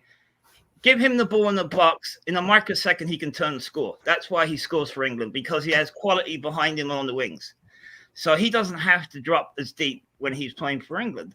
So, like, you know, right now, I think, personally myself, I think Kane has come to the stage in his career. He's going to be 28 this year, is he? I think he's 28. I think he turns 28. So he's going to be 29 next year, right? I think he's peaked as a striker. Not saying that he can't be a striker. All I'm saying is if he played in a pivot role, you know what I mean, might suit him better. Get him coming in the box late, get passes back off of Sonny and Moura, you know what I mean? He can still be in that box and do his thing. Get ball to feet more. Yeah, exactly. You know, that's what I think of that. The Dele Alli situation, lads, Dele, he used to be something special. All right. Yeah. I know what happened to him. You know, the money, the ladies, the tattooing, the trifecta. I know what happened. But today, I actually looked up Dele Alli and watched these first 50 Premier League goals. Okay. And I saw, now you should do this, Jack, because I know you're a big stat guy and you love that stuff, right? What I noticed with Dele Alli's goals, the brilliance was deteriorating from the to the 50, from the first goal to the place. So like last 15 goals, you know what I mean, in the Premier League of his first 50. The goals weren't that spectacular. They were mostly tap-ins or, you know, easy kind of goals. The first 35, though, were really good goals. And you know why? Because he had Eriksen dropping them in nicely while he runs into spaces. One touch, bang in. That's his kind of game. Dele needs to play behind him with someone like Messi and all those kind of guys. Get him on the left. You know what I mean? Like, he can't defend. We've seen him try and do it. But when he gets the ball, he can't keep it. He's not creative. Like, the only good thing good for Dele is to be up top and get someone like a Glenn Hoddle that used to ping drop balls down onto someone like Dele, and Dele can either run onto it and hit it one time. You know what I mean? So that's Dele Alli. He needs to be in the team. And also the romance is over with Tottenham, right? It's just done. It's like one of those girlfriends where you're like, you know, you still care about her, but you know deep down she's not the one. You know what I mean? Like, and she's hurt you. Yeah. I mean, it's not a matter of not hurting you. It's just like, it's not it's over. It's done. Like, we've had him for 5 years. It's got sour for him. He tried in the summertime to get fit. He does look fit, but he's only good for one thing. He's a one-trick pony, really. You know, he really is. He can't. Someone earlier said he should play number 10. I don't think No, I'd rather have Moura play 10. If you notice, when Moura got chucked into the 10, he was getting assists and goals. Okay, but but I don't think that was going to last. That's why I think Moura is a special project, because he doesn't score enough or assist enough to be in that 3-4-3. Right? Make him a wing back. That's what I believe. Conte made someone into a fullback that was a winger, right, for Chelsea. So why not reverse that process? I mean, I hope I'm making some sensible points. No, you are. You are. A lot of people have held these opinions. You know, if you think they're unpopular, you know, or new, I mean, believe me, the Spurs universe is a big universe. So, you know, I've seen these opinions held, actually. So, and also I would say, though, I mean, In the case of Lucas, though, playing a wing back, do you feel like maybe you're taking a bit away from some of that ability that he has to just skin man after man after man and We can create still confidence do in that. chaos? If you drop Harry in a pivot, he'll find someone like Mora coming in central. Yeah. You know what I mean? On the wing back position and come in and cut in and attack Inverted the back wing line. back, yeah. You know what I mean? And Yeah. he just, what we need Mora to do is his speed. But once he gets somewhere where he's got to look up, he's got to start looking up for players like Son and maybe Reglon coming in and Harry that should be right behind him on the central position coming in to the box. Lucas doesn't look up enough. He does a lot where he's got his head down and he's dribbling and he's going in. The next thing, he's got 3 defenders on top of him, and then he's trying to spin his way out of it. And I've seen so many channels and open spaces where he could have, there was players open. He just could have passed the freaking ball and somebody was in. And also, Kane and Son have to get their relationship back on the field. They were in each other's minds. Sonny was running and Kane, he didn't even have to look. He knew where Sonny was going to go. They seem to they're lacking that thing. I don't know whether it's the start of the new season but I believe that they'll get back to that little combination where they're what Tottenham really fucking needs? They need a big signing for once. They need to go out there, put out their penises, right, and just say, you know what? We're big dogs now. We're taking a shit in a first-class stadium now, right? Let's go out, make a fucking signing, and tell the rest of the world, like Arsenal's and Man City and Man U, go fuck yourselves. All right, we just bought ourselves a first-class striker and a fucking creative midfielder, and we're coming for 4th. Fuck you, West Ham. Fuck you, Man U. We're taking 4th. Okay, Conte's here. Shut the fuck up. That's what we should be. That's what our boys upstairs, Levy and Joe Lewis on his yacht. You know what I mean? Instead of getting a hand job from one of these fucking girls, right? He should put his hand in the wallet, open it up, blow the cobwebs off and say, you know what? I fucking care about you. I care about Tottenham. You've given me, I bought you guys for 70 million. I'm going to make a humongous profit when I sell. You know what I mean? I'm going to give you guys 200 million pounds to say thank you. You bought me a yacht. When I sell Tottenham, I'm going to make 3 billion. I bought it for 70 million, right? Why don't you do that? Just do it. Well, look, Frank, absolutely brilliant appearance. I have to say, I love the unpopular opinions, my man. I hope I didn't shock any women. No. I know Maria, you're a sweetheart. You support the channel. I love you, girl. I hope when I said penis or anything, that didn't offend you. No, you're fine. No, it was a good metaphor. It was a good metaphor. Frank, I hope to see you back here next Monday, my man. Yeah, I'll be here back next Monday. I want to make a quick plug for my channel. Yeah. I'm not going to do football. Okay, you guys are the number one guys. Okay, my channel is going to be I'm starting on Tuesday, January the 4th. It's going to be called Culturally Frank, and the topics I talk about is anything what the fucking thing on the side of your toilet jiggles to the universe. I talk about anything, music, movies, anything you like, but I'm honest and I don't tell lies. Whatever I say, whatever I give to you is the truth. Okay, and what I think about things. So yeah, January, I have a Facebook group called Peckham Southeast 15. I got 9.3 thousand followers on that. I have pledged from there 7,000 are going to sign up to my YouTube channel. So you guys come along, on the weekend, shoot the shit about music, movies, anything, the universe. I'm not gonna, I'm gonna keep the political stuff down low because there's too much going on that people get upset too easily in politics. So I like to keep it light. I like to talk about rock and roll, anything that you guys want. So Culturally Frank, January the 4th, great name. PM. Be there or you're square. Love it, Frank. Love it. Culturally Frank or you're square. There you are. Have a laugh with me on January the 4th. Okay. Big up. And remember, subscribe to Irish Hotspur. Okay, because I told Matty last year when I was one of his first members on the channel, and I said, keep that chubby Irishman on there. He's the funniest fucker you have. Okay, he's talented. I said, keep him. He'll make you a star. So And Jack, I love the side that you bring, which is the stats, and you back everything up with David with your stats and everything. Yeah. So your channel's good. It's gonna be big.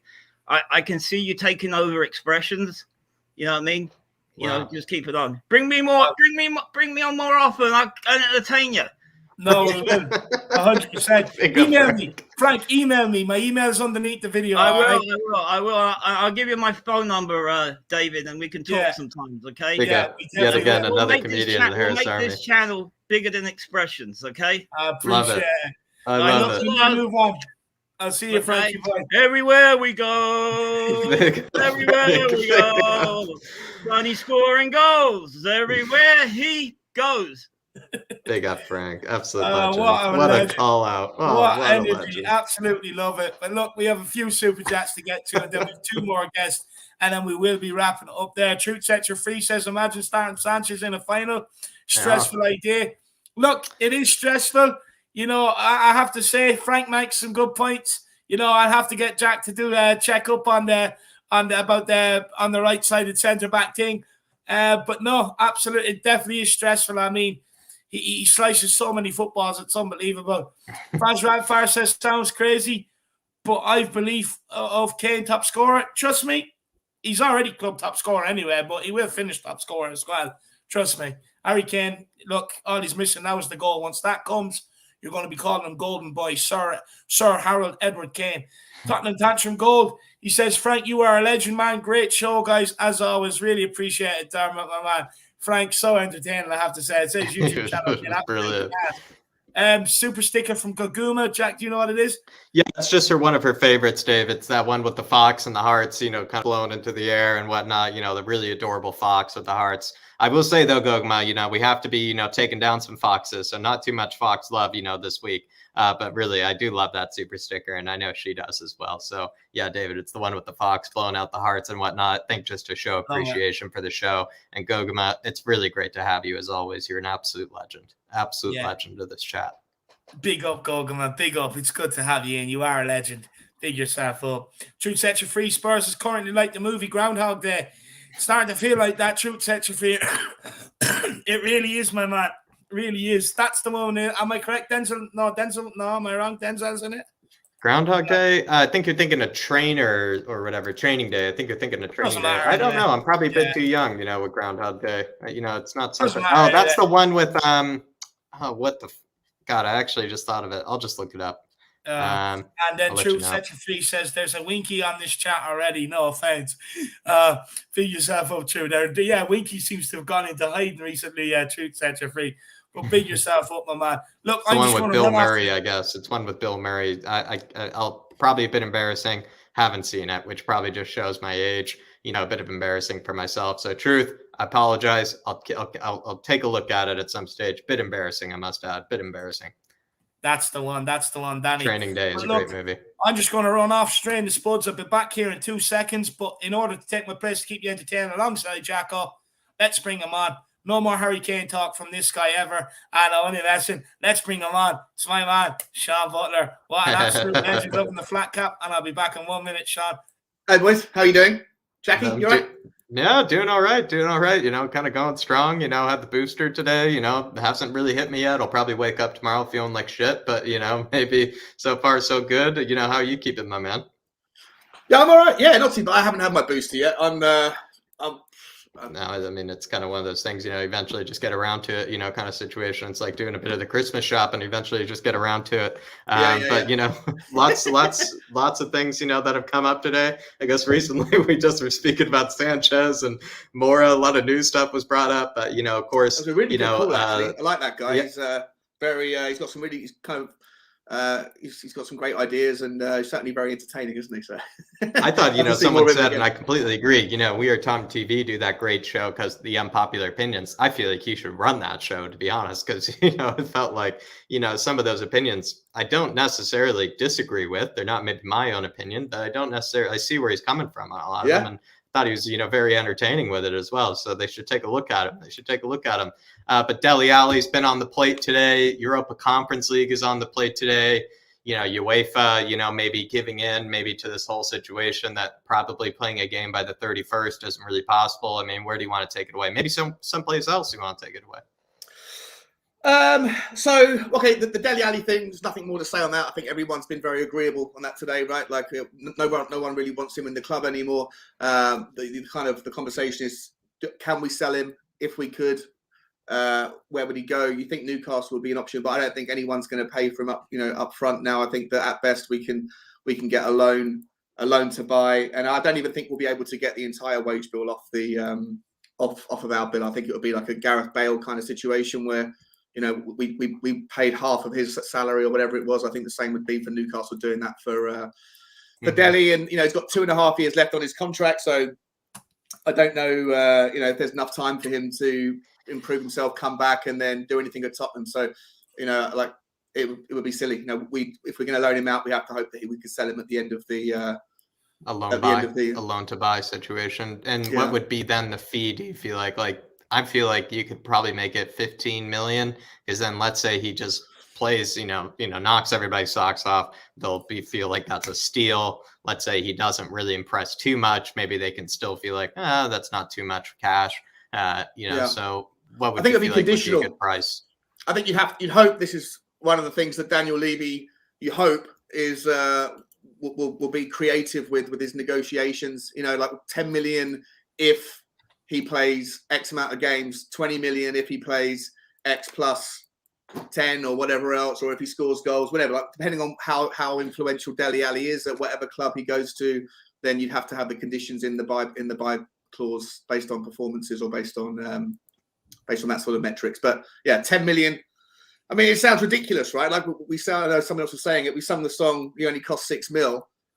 Someone else will be singing it, "He only cost 10 mil," and 6 mil in 2014, 2015. No, how long ago was it? 2015 he signed for us. 6 million then is a lot more expensive than 10 million is today, right? So with the way the inflation in transfer fees. So I think someone else could be getting a steal, but like I said, there's nothing much to say. Everyone said the same thing. We're worried that the guy's going off the boil.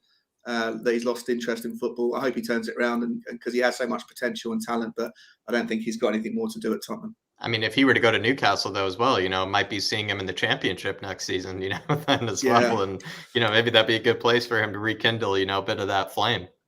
Do you know what though? I think the worst thing that could happen for, as a third party variable for Tottenham, if you want to get the transfer window going, right? And I did a little bit of crunching numbers earlier on looking at financial fair play as it stands, right? I know the rules are going to be rejigged before the end of the year, looking for next season. But as it stands, I think Tottenham, looking at their 3 years, last 3 years financial statements, 2020 was a write-off, even though we had an 80 million loss put down to depreciation on the stadium and also the lack of fans at the club, right? Basically, I think that we can afford a £200 million transfer budget without falling foul of financial fair play regulations. We can technically spend 400 million. There was reports by the Swiss Ramble released about it, as well as from Ali Gold was released about it. I think one other source, if I'm not mistaken, it was Liverpool. What was it, Dave? He taught sports financing and management or something like that. Professor at Liverpool. But he did a study. Maguire, isn't it? Because he done another thing today. He did a study from the University of Liverpool on all the clubs and what they could technically do within financial fair play rules. Obviously, like you said, it's about to be amended. But apparently, at this moment in time, Spurs can have £400 million of wiggle room, you might say, in financial fair play rules in this moment in time. They could spend it all in one place. We all know that's not going to be the case with Daniel Levy. But at the end of the day, they have more financial wiggle room than any other club in the Premier League. But does that fall? Oh, sorry, mate. Yeah. No, just maybe. Are you saying that maybe we have 200 million in cash available? Now that's different. Yeah. So the way I see it, it's 200 million in transfer fees, and then obviously you've got more wiggle room when you have to include all of the contracts and stuff in, right? And the longer the contracts that you purchase, or the longer the contracts that you sign, the more ability to write down those and to sort of stops to chipping away at the at that budget. So I think we've got 200 million over 3 years, and obviously that doesn't include the salaries, right? But so maybe that maybe that would be 400 million if you were if you're adding it up that way. I tell you what, though, I know everyone thinks that the Tottenham's fortunes have gone massively downhill since the Champions League final. And do you remember last time I was on your show, I said it was the worst thing that could have happened for us to get to the Champions League final. Particularly unpopular opinion, no doubt. But I do think that... Look, we were lucky to get there. But none of us we can all admit that. We got there by luck, We didn't... Yeah, I said earlier, Dave, I think you were maybe just gone for a few seconds, but I was saying to Brad Matthews, I was like, take myself back to those emotions. If I was being honest with myself, I was actually laughing the fact that I was watching Musa Sissoko and Harry Winks, take part in a Champions League final. I was like, how on earth did we stumble upon this, situation? And it speaks a lot to Poch, speaks a lot to what Lucas did, is what I said. But still, like, I think you have to be kidding yourself if you really thought that Musa Sissoko and Harry Winks were going to carry us through to a Champions League final. It's just insane. It's also the problem with why I think it was the worst thing happened was because of the timing of it. Like, we just started we've just built the new stadium, and the stadium cost £1 billion when it was like scheduled to be 400 million originally, right? So that additional 600 million that came out of budgets that could have gone towards other things to some extent. But at the same time, so you've got that massive hit in the 600 million that you've got to fill the hole with when we need to rebuild. And then at the same time, the rebuilding, all of those players were in the most key positions. Like, Danny Rose never played again really after that season, did he? He was out like by sort of lunchtime, or by January the next season, his head had gone. Kieran Trippier pulled the plug, immediately after that tournament, and went off to Atletico Madrid. Moussa Dembele was gone the next January. He went off to China, and then obviously Eriksen as well, right? There was massive, and then I don't know when did Vertonghen stayed around for another year, didn't he? No, Vertonghen stayed around, but Wanyama was fucked. Wanyama as well. That's it. Yeah. So you got 4 major key players in key positions that needed to be replaced, and a 600 million pound headache based on economic factors like inflation and commodity market booms that no one can predict. But I tell you what, even though it's a step back and everyone's annoyed, everyone gets frustrated by what's seen as a couple of backward steps over the last 3 or 4 years, you'd much rather be Tottenham now than you would Chelsea. Chelsea haven't got the money to be able to pay the commodity market right now and inflation. Chelsea have got a stadium with 45,000 or whatever, it's 42,000 there. They can't rebuild their stadium. They put their plans on ice because of the things like timber's up 150% this year. All metals are up 60%. All of those kind of anything to do with the building trade is just going through the roof, and triple the cost of what it normally would have been. Triple the cost, right? So if Tottenham had waited another 3 years to build our stadium, that would be a £2 billion stadium now, not a £1 billion stadium. So Chelsea can't do that. If Chelsea ever, for whatever reason, have a bad season and miss out on the Champions League, they are in a whole world of troubles, because they're getting most of their revenue from outside of media and the things that we all get. It's all Champions League revenue. They've got huge salary bills, and they have to participate in the same financial fair play regulations as we do. And so Tottenham, in my opinion, because of the money that came to spend, the money that was taken from the for the stadium came out of debt. That doesn't affect FFP. But the additional £2-3 million we can get every week from matchday receipts now does go onto the profit side of the balance sheet. So in terms of where we're going to be sat in 2, 3, 4 years' time, especially if I know that Dermot was saying earlier. Sorry, I'm rambling. If Dermot was saying earlier, informing us. If Dermot was saying if there's a run on the banks, if there's if they call in the debt, like, that's never going to happen. Like, the best case scenario is that there's, from a Tottenham paying off debt perspective, is that there's inflation. None of us want that, but from a position of a football club that has £800 million in debt and a stadium that's brand new that depreciates by 10% in value every year for the first 10 years, plus ideally for them, not for us, but inflation that outperforms the interest rates that they've got on those loans, our debt is just getting whittled away to irrelevance. So in 5 years' time, I know everyone wants success today, but in 5 years' time, Tottenham, as long as we can keep the momentum going and kind of get back on the front foot under Conte, and if we make some decent purchases, then I think we're going to be a force to be reckoned with. More financial liberty each year that passes, 100%. or even more purchasing power, I guess, each year that passes. That's exactly right. Yeah. So and look, I fully get it. Good.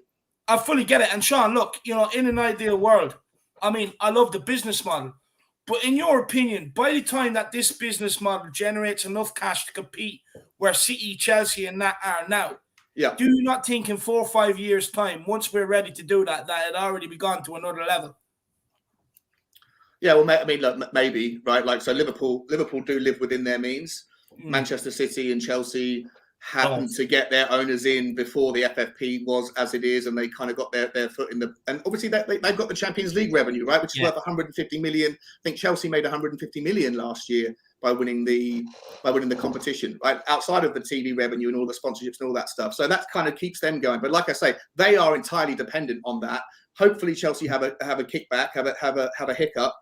And the only listen, I would urge people to be patient. I'd urge people to reflect a little bit. And when people say, if Daniel Levy could put his money into his pockets, I just don't think people understand the reality of what is possible outside of getting the naming rights in the stadium. And like I said, with last time we spoke, we gave the Newcastle suggestion as an example, and Man City as an example.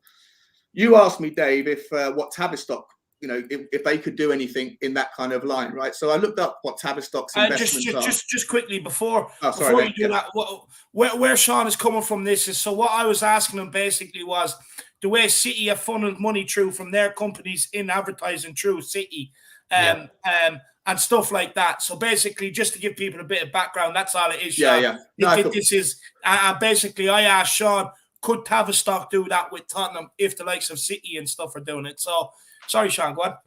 Yeah, so what Manchester City do, right? So their owners obviously own the airlines company, Etihad Air and all that stuff, right? And so because that's a consumer-facing brand that is global, there is relevance to them spending an exorbitant amount of money on branding all over their shirts, all over the stadium.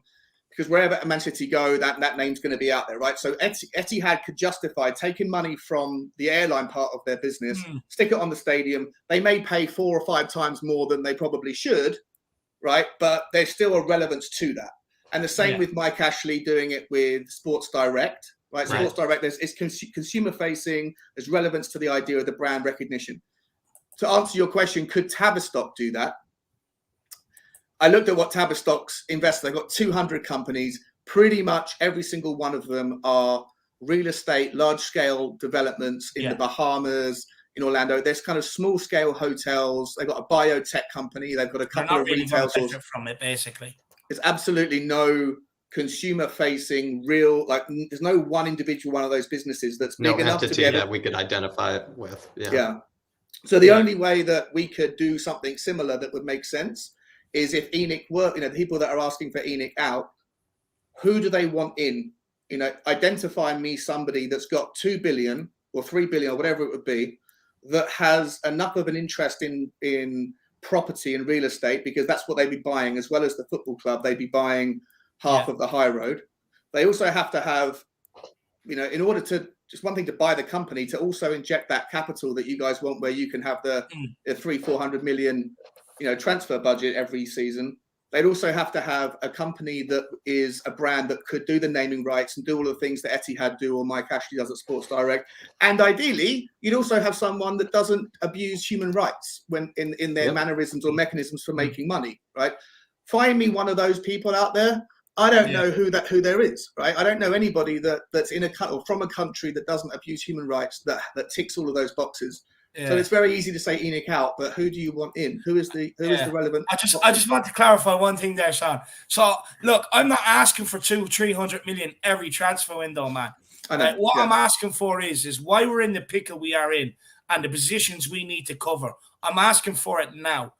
After that, then you don't have to spend as much every window because you already have a lot more in place. You can sell players, bring some in, whatever else, and balance the books or whatever else you want to do. Fine. Yeah. But right now, where we're at, that's why I'm calling for that money. But look, don't get me wrong, I'm not stupid enough to be asking for it every single. No, I know, and I'm just I'm taking the extremes of the opinions. Yeah. I get a lot of people go, the ticket prices are too high. And I'm not suggesting that Daniel Levy is a 10 out of 10 chairman. I don't think he's the 2 out of 10 chairman that a lot of people do. I think he's been a solid 8 out of 10 for Tottenham over the last 20 years. And whilst it might annoy a lot of us to have to pay the most expensive season ticket prices, at White Hart Lane, there was a 36,000 seater stadium that had 120,000 people on the wait list. We now have a 63,000 seater stadium, and we still have 90,000 people on the wait list. So, and every one of those people would happily pay an extra 20% if it meant that someone who's got a season ticket would give up theirs so they can get theirs early. That's just capitalism. Some people have more money than others, and people are willing to pay what they're willing to pay. And the only other kind of defensive comment that the problem with that though, Sean, is then they'll start pricing out the working man from the club. And I know, I get that as well. 100%, I get that. Yeah. But Tottenham's a global brand, or trying to be. And the amount of people that are affected by the season ticket is probably 1% of the total fan base, right? There's 1 million people out there, or 10 million people around the world that would support Tottenham via TV. So I get it. I take your point, right? You don't want to offend and price out the local working class people, but like I say, the only other point is when people say profits, ENIC have taken all these profits out of the club. I don't know if people are aware, but Daniel Levy and the executives at Tottenham haven't taken a dividend for the last 5 seasons, at least since the stadium was even introduced. It might be 6 or 7 seasons, but from the 5 years that I've looked at, no dividends. So the only money that Daniel Levy's taken out of the club is his salary, and whilst that is the highest salary in the football in the Premier League, it's only 1% higher than Crystal Palace's chairman. It's only 1% higher than Chelsea's chairman, Manchester United's chairman, and a lot of the other clubs, right? And on top of that, the total compensation paid to Tottenham executives is a lot smaller than the people that we're competing with, because we don't have as many directors who are taking that salary. So the idea that Tottenham are taking, like, we're ripping money out, it's just not true. No, I don't think I don't think they're complaining about him taking money out of the club. I think what the argument is that he's not putting it into transfers, which is where they think we need it most. But look, Sean, look, I think you've been a brilliant guest, man. He always smashes it. Look, what I will say is time flies with him. It's been a perfect warm up for Mr. Daigle next week. I think you and him will be a fascinating debate. Got his work cut out for him. Yeah, I think it'll be absolutely fascinating. But look, Sean, before we let you go, 2 things you can help us answer this super chat with Dermot. And then last thing is plug your channel. But Tottenham Patch Gold says, sure, we as fans never ask for the new ground. I understand what you're saying, but I'd rather have the old White Hart Lane. Yeah. Sean, you are a legend, man. I love that's Dermot, is it? I think it's Dermot. Yeah, I love Dermot. I love all the guys over at Tottenham Tantrum. And like I say, we don't agree on a lot of most of the stuff, I think, around the financial side. But it's that's cool. That's what. But Sean, this is why we get you on, because having these debates, people might come around and hear things that maybe they've never thought of before. So this is what it's all about, my man. And I'm not trying to be agreeable. Like I'm on the channel that I'm. Oh, just before I say that, like in terms of that, like we didn't ask for the stadium. If we'd kept the stadium that we have right now, I guarantee you financially we would never be able to compete at all. 100%. We might have been able to buy a couple of extra players, but the money that would have come to buy the players, like if you think that the billion that we spent on the stadium could have been spent on players, it couldn't have been. Money that goes into infrastructure doesn't come out of financial fair play. Money that comes for player purchases does, right? So the balance sheet is slightly different. So you can't. The idea that we could just take that billion and go, well, screw the new stadium. Let's just go and buy 10 Messis. That wouldn't have been possible. We would have been in breach a long time ago. So, but take your point. Not everyone wanted a new stadium, but I do think having the stadium, like I say, if we can be patient, in a few years' time, is going to bode very well for Tottenham, all being well. No, interesting point. But look, plug your channel on that. Big up, Dermot. Really appreciate the support, brother. Love Dermot. The channel is just getting going. It's Spurs Talk Show. on Twitter and on YouTube. Just getting going. Thank you so much for anyone that's. I mean, you guys. I think you guys all shared and retweeted my my little tweet the other day that was trying to get going. So that's where I'm going to be. Spurs Talk Show, and essentially, I'm not going to be doing like agreeable content. I want to challenge narratives. I want everyone to come on whenever they can, if and when they can, and come onto the stream and tell me that I'm an idiot. Tell me why I'm an idiot. I'm not here to for everyone to be kumbaya. I want to have controversial debates. What I will say is you're getting a lot better reception than what you did the last day out. So, I mean, people are definitely listening to you. But look, Sean, we do have 2 super chats for you before you go, and they are from Maori, that Spurs episode. So we will take these. And then the bottom I'm saving yours because I'm going to give it to our house resident in transfers and player expert. That's Jacko. So Maui from that Spurs episode. By the way, guys, do get over and check it out. It is just a great put it chat, in the link, Maui. everybody. Sean's channel's down in the link in the chat, everybody. So head on over there, please. And I'm pretty sure you can keep watching the video while you're subscribing over there. But you must subscribe. Sorry, Dave. And look, you'll definitely be seeing a lot more of Shawnee around here on this channel as well. That's for sure. But he says here in Orlando, where Tavistock is very successful with Medical City, we are not a poor club. It's a false notion. On-field success is a different story. And he also says, Sean, Tavistock is building a university for Disney, a huge deal. Every Tavistock entity is successful except Spurs. What would you say to Murray? We got Murray. Well, but first of all, I don't accept that Tottenham are not a success story. I think that I remember the days under Alan Sugar. I was just old enough to remember Irving Scholar, and in my lifetime, Enoch and Daniel Levy's been the best chairman, and I think that we've had 20 years of amazing progression.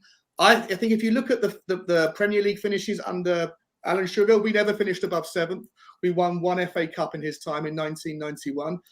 We haven't had that much trophy-ware or silverware success that can compete this time under Daniel Levy. But like I said before, it's not silverware; it's silver rare. There's only 5 teams that have won more than 3 cups, or sorry, more than 2 cups in the last 21 years. It's not something that every club should be entitled to.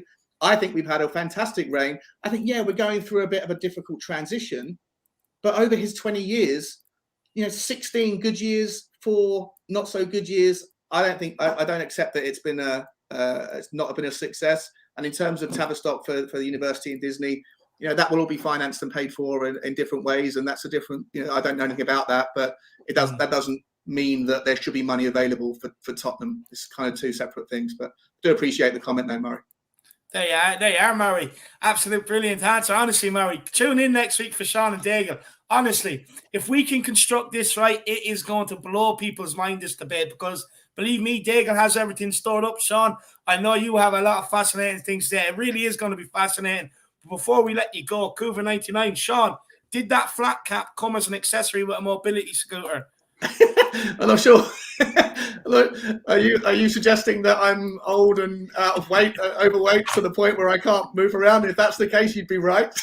But no, I had to buy the cap separately. But yeah.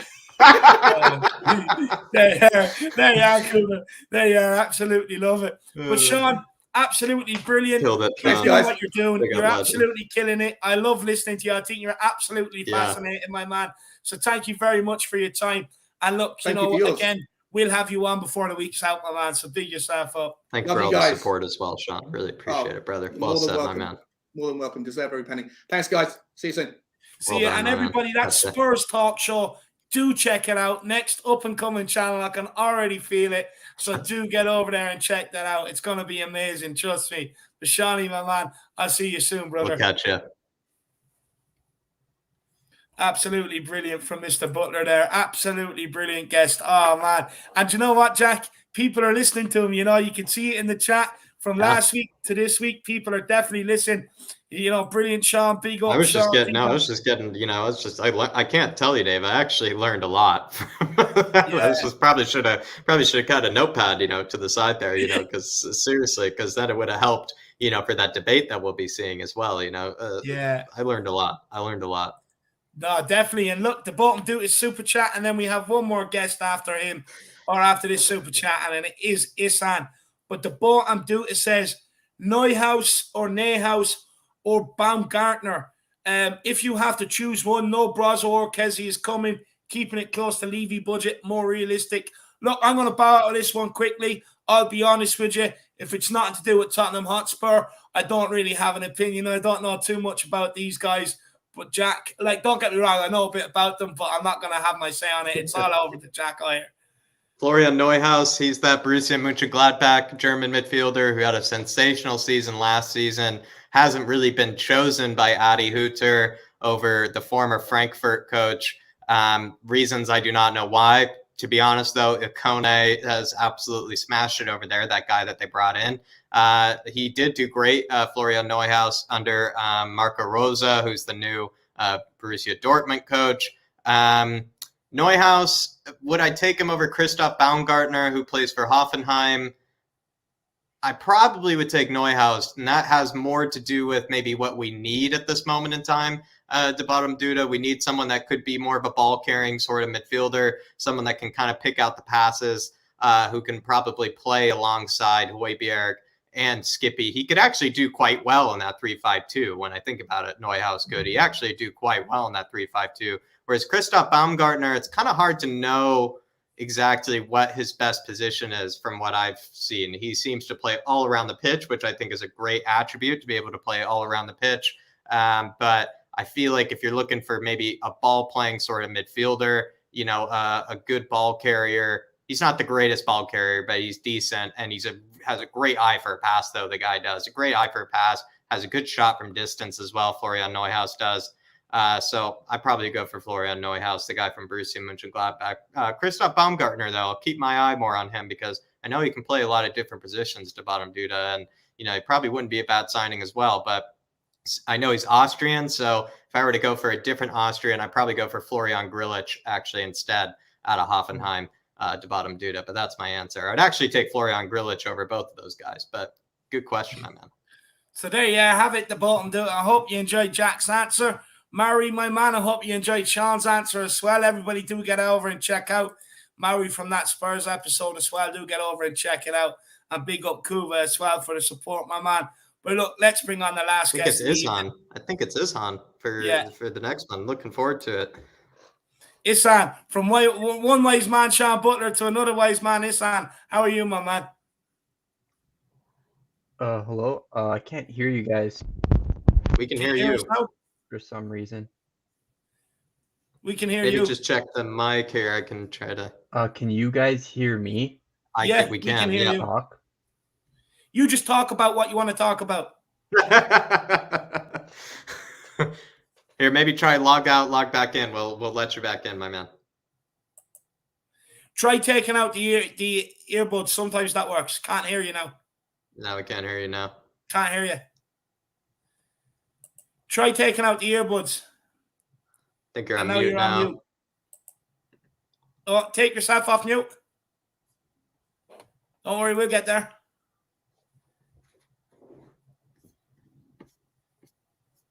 No, you're still on mute, man. Sorry, brother. We can't hear you. Can you unmute yourself? You guys hear me now? Yes, we can hear you now. Okay. Can you hear us? Yeah, I can hear you guys. Okay, awesome. Perfect. Brilliant. We're back in business, my man. So look, we've had so many interesting conversations today. 3.5 hours worth. My man, you know, what is it you want to talk about? So Chris came on defending Davinson Sanchez and Frank, you mean, yeah. Oh yeah, sorry, Frank. Sorry. I know Chris doesn't want to be misquoted. I know he doesn't want to be paraphrased because he's sorry. already in deep waters with, you know, Dark Sun G, which is someone you never want to be in bad terms with over his Ben Davies comments from, you know, years past. So, you know, I'm just making sure, you know, Chris doesn't, you know, sorry. Yeah, all good. So basically, Davinson Sanchez is just flat out not good enough for Tottenham, and I'll explain why statistically. I even wrote it down. So, Let's have it. Let's listen to it. Like, give me the lesson. Oh, this show is crazy today. I love it. Let's have it. Isan. We've got a bit of everything. In the 2020-21 Premier League season, Davinson Sanchez conceded 3 penalties, right? Wow. Which is pretty horrible. Yeah. Right? So we know he has mistakes in him. Like, we know he's a walking mistake. Secondly, Davinson Sanchez cannot take up the role of the ball-playing defender. He has 0 completed dribbles last season and this season as well, which is in the bottom percentile. So he can't carry the ball. He's a walking mistake, right? And I just want to compare him to Romero. So Davinson Sanchez cost us £36 million, whereas Romero cost us £42 million, right? And statistically, if we compare them two, so this season, Davinson Sanchez, 32% of his pressures are successful, whereas for Romero, 44% of his pressures were successful. So that there's a huge difference. And they're right? both aggressive defenders as well. And if you compare them, right, Romero has 13.17 pressures per 90 this season, which would put him in the 94th percentile, and Davinson Sanchez has 10.88 pressures per 90, which would put him in the 89th percentile. So Romero pressures the ball more, right? I know pressures isn't like the end-all be-all for a defender, because there are defenders like Laporte and Varane who prefer to play the cover role, who pressure less, but we would say that these two play a similar role. They're both stopper, right? So Romero pressures more, 13.17 per 90. Sanchez has 10.88 pressures per 90, right? Which would put Sanchez in the 89th percentile. Romero's in the 94th percentile. But 44% of Romero's pressures are successful, whereas for Sanchez, only 32% are successful. So in both quantity of pressure and quality of pressures, Romero just blows him out of the water. Love it. Right. And another thing, Sanchez is actually quite poor in the air, despite being taller than Romero. I mean, we don't even need stats to tell us that, to be fair. Sanchez has only won this season. Sanchez has won 52.6% of his aerial duels, which is in the bottom 15th percentile. Ooh. Romero this season in the Premier League has won 77.8% of his aerial duels, which is in the 98th percentile. So basically the best in the league. Yeah. Basically one of the top in the league. I think this season his aerial duel winning percentage is higher than Van Dijk's this season. Right? And and this season in the Premier League, Sanchez makes 0.95 interceptions per 90, which is in the bottom 4th percentile, right? Romero is 3.38 interceptions per 90 this season in the Premier League, which is in the 97th percentile, right? And here's another pretty mind-blowing stat.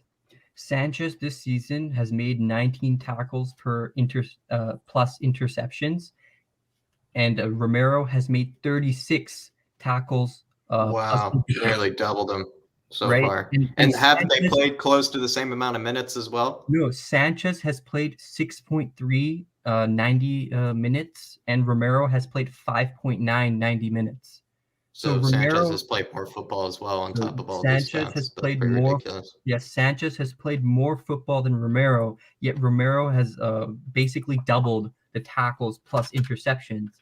And the most mind-blowing thing of this all is Sanchez cost us 36 million, whereas Romero cost us 42 million. So for just £6 million more, you have a player that's, I would say, 2 or 3 times better.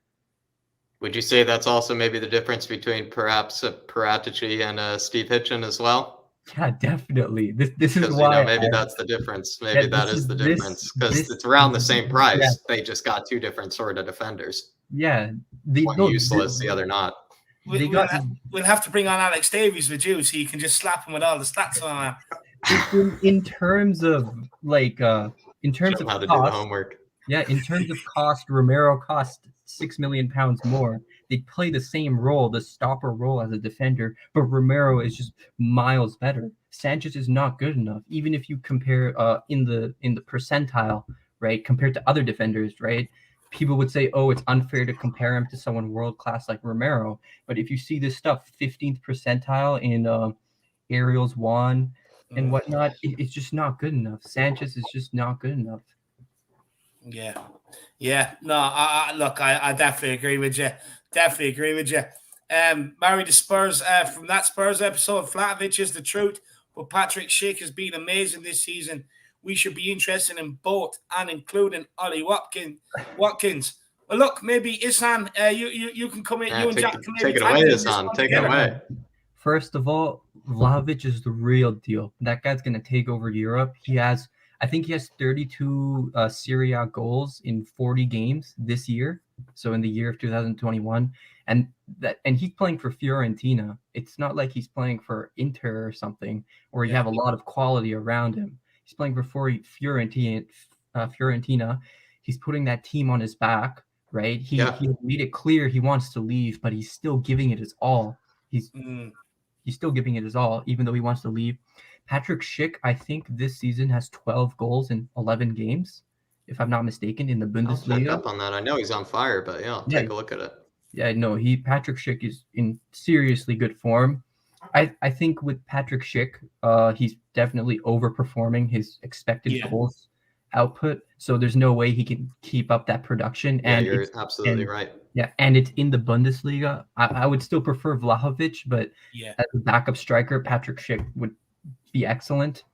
And Ollie Watkins, I would say, he's a good player. I do rate Ollie Watkins, but I think that the price would be just a bit too much with Watkins, because Aston Villa would want to sell to a competitor plus, English tax. So they paid a decent price for him as well, actually. I think they paid 20-something million, if not a bit more, I think, for the likes of Watkins. So we probably have to match that. Yeah, so they would probably want like 30 million. They probably want a profit. So otherwise they just keep him. So definitely I would go for Vlahovic, but those are really good suggestions. All those players I really rate. Talking like a true flat cap, you're a talk expert. All the scouts out there. Jack, does that get your approval? Oh, I mean, I couldn't have said it any better, Dave. He even actually, outstatted me, and also on the Patrick Schick part, let alone the Romero part. But on the Patrick Schick part, I had no idea that he actually was outperforming his XG, that much. I actually had no idea. I mean, Ihsan, seriously, I'm very, very proud of my flat cap scouts. I'm very, very proud. Dave, they're showing everybody up. Any other, fan channel or whatnot that has, kind of a Euro sort of themed sort of channel, honestly, they can't compete with the flat cap scouts. They can't compete with definitely. the best in the world. The two things I love most about football are transfers and tactics, which is why I play so much like Football Manager. It's just like if you love tactics, my man, get to bed early tonight, because we have the motherload of all tactics shows going tomorrow. What time is it? Oh, we'll put it out for 9:30. So whatever. You're in the East Coast of Canada, right? Ontario, or even Ontario? No. I'm further west. You're in British Columbia? Which one? No, not that far west. I live in Alberta. Alberta, okay. So you're in the central time zone. I think you're in the central one. It's like trying to pin the tail on the donkey, trying to find out. It's a big continent, David. It's a big continent. Mountain time zone. So so you'll find it, but I think it's 4:30 my time in New York, which I think would then be 2:30, I believe, your time. I think that would be 2:30. Yeah, I'll definitely be there for sure. Honestly, you're gonna love it. The bottom Duta says Jack is a genius when it comes to transfers. Honestly, watching him and Matty Hayes on Wednesday is going to be mind-blowing. It really is. The two of them going at it together. We'll get Matty's thoughts, and then we'll get Jack to kind of, Jack out of what Matty has said, who's the best value for money, who's better for Tottenham. And look, it's going to be a crazy show, honestly. It's going to be crazy. Like I said, back with a bang this week. We were actually going to bring Daigle and Sean as well, but that has to be pushed back to next week. Kuva99 says Sanchez has more successful face plants this year. Yeah, 100%. Successful face plants for 90. Loves grass. Loves grass, this guy. Honestly, this guy should just be a lawnmower. I wouldn't be surprised to see the groundsman lift up his legs into a wheelbarrow position with Sanchez going around mowing the grass, to be honest with you, Cuba. But big yourself No, up. Dave, he knows the pitch. I said this during the watch along. He Yeah. actually might know the pitch better than the groundskeepers do. Like he lets them know what parts need watering, which parts need more fertilizer, and things like that. Seriously, I mean, the guy, genuinely, like, I think even at one stage, Kubo was saying, Sanchez is like a llama. And I'm starting to realize this every day because llamas do eat a fair amount of grass, so it all makes sense. It all is coming together. It just makes sense. Big up, Kuva. Big up. And then who else have we got here? Truth Sets Are Free. Isan Khan, mic drop. Definitely. Definitely. He's absolutely smashing it. I'm a big fan of Isan. Big fan of Isan. But look, Isan, we'll give you 5 minutes more. Anything else you want to talk about? Yeah, another thing I want to talk about is the tactics of our team, right? And maybe like in general in the Premier League. So I'm sure you guys have heard of PPDA, pressures per defensive action, right? So that's used to determine how intense a team presses.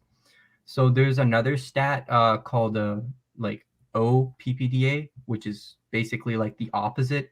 So that shows how many passes your team makes, which is generally used as a measure of seeing how well your team plays out from the back. Yeah. Right. So if we look at the teams, right, which lead OPPDA, number 1 is Liverpool. Number 2 is Man City. Not a surprise. Not a surprise. Number 3 is Brighton. Number 4 is Chelsea. Number 5 is Arsenal. And number 6, this is a big surprise, it's actually West Ham, right? And if you look at the Premier League table, right, who are the people that are on top? It's Man City and Liverpool because they play out from the back, right? Chelsea are 4th in OPPDA, and they're also in the top of the table. Brighton are having a really good season. Like, I would say we would all agree that Brighton are overperforming, right? Yeah. Arsenal are 5th, and they're currently 7th or 6th in the table, I believe. Yeah. Right? And then West Ham are 6th in OPPDA, and they're in 4th place right now, I believe. Yeah. Right? So there is a clear correlation between playing out from the back and how well your team performs.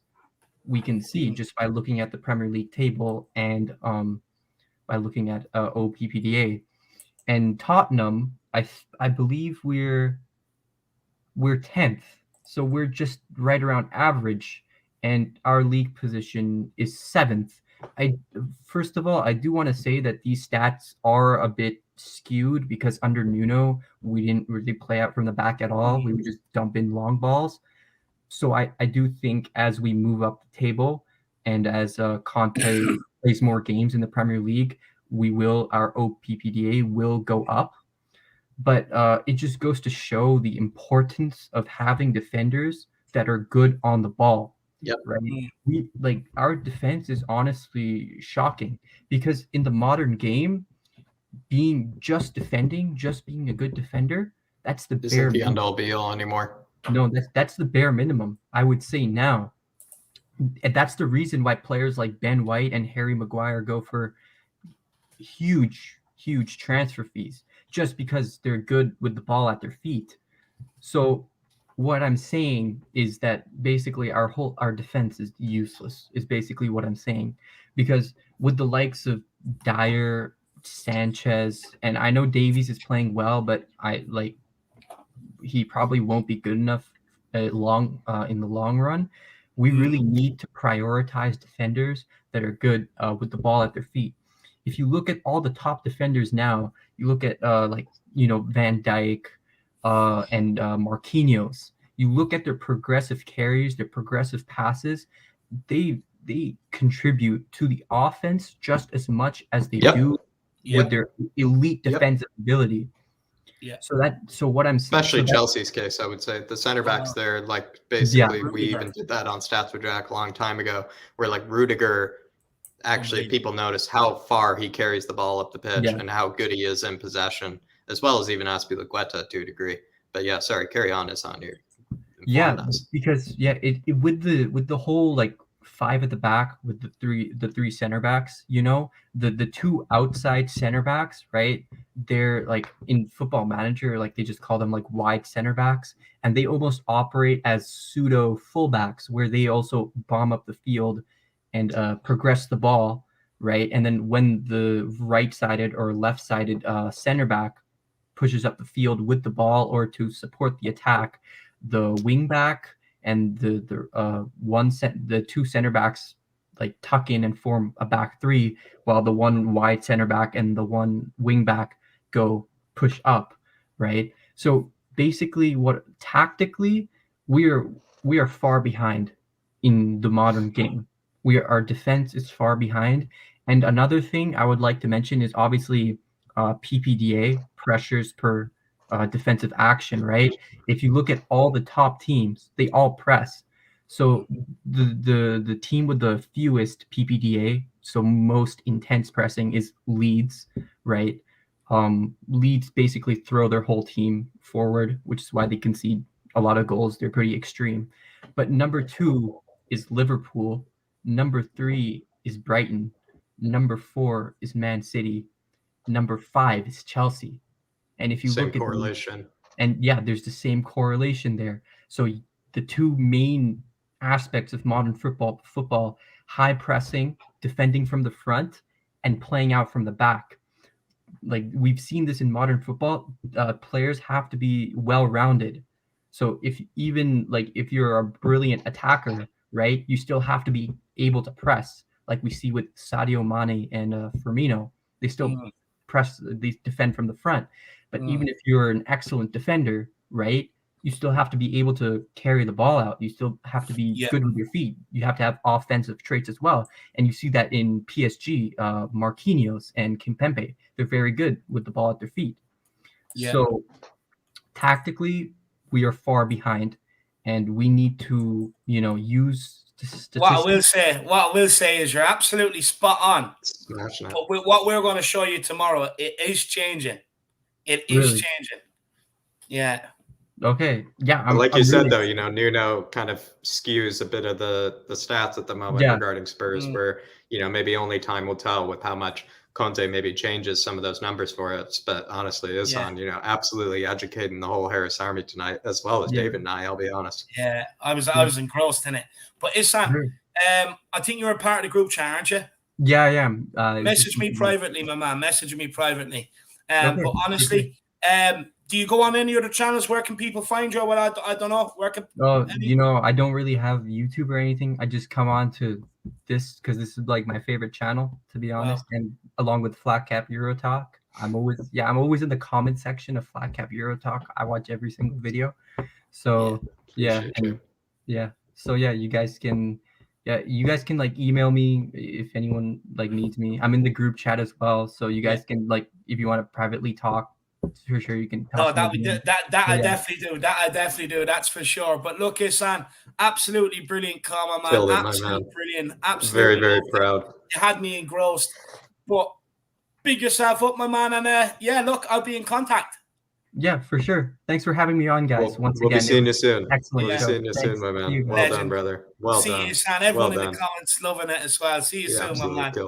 Absolutely killed it. Big up Ihsan. Boys, absolutely great call there from Ihsan. Honestly, from start to finish, every single caller has been absolutely spot on. Absolutely nailed it today, I have to say. Kuva, I don't know if you want to come on or whether you just want to sit there and have a chat in the background. I did put a message in the private chat. Do let me know before we end it off. Maybe, I don't know. Look, we will end it off there. I'll speak to Kuva in the background. But Jack, honestly, everybody, I keep saying this about the Flat Cap Euro Talk. It's getting close. It's Bible time. You know what I mean? And what better place to get all the players you need to know about Tottenham that are linked with Tottenham Hotspur then the Flat Cap Euro Talk. It's going to be a very, very busy period there. Every player that Spurs is linked with, we will try our best to bring you one of Jack's famous scouting reports on that player. Here is the link to the channel.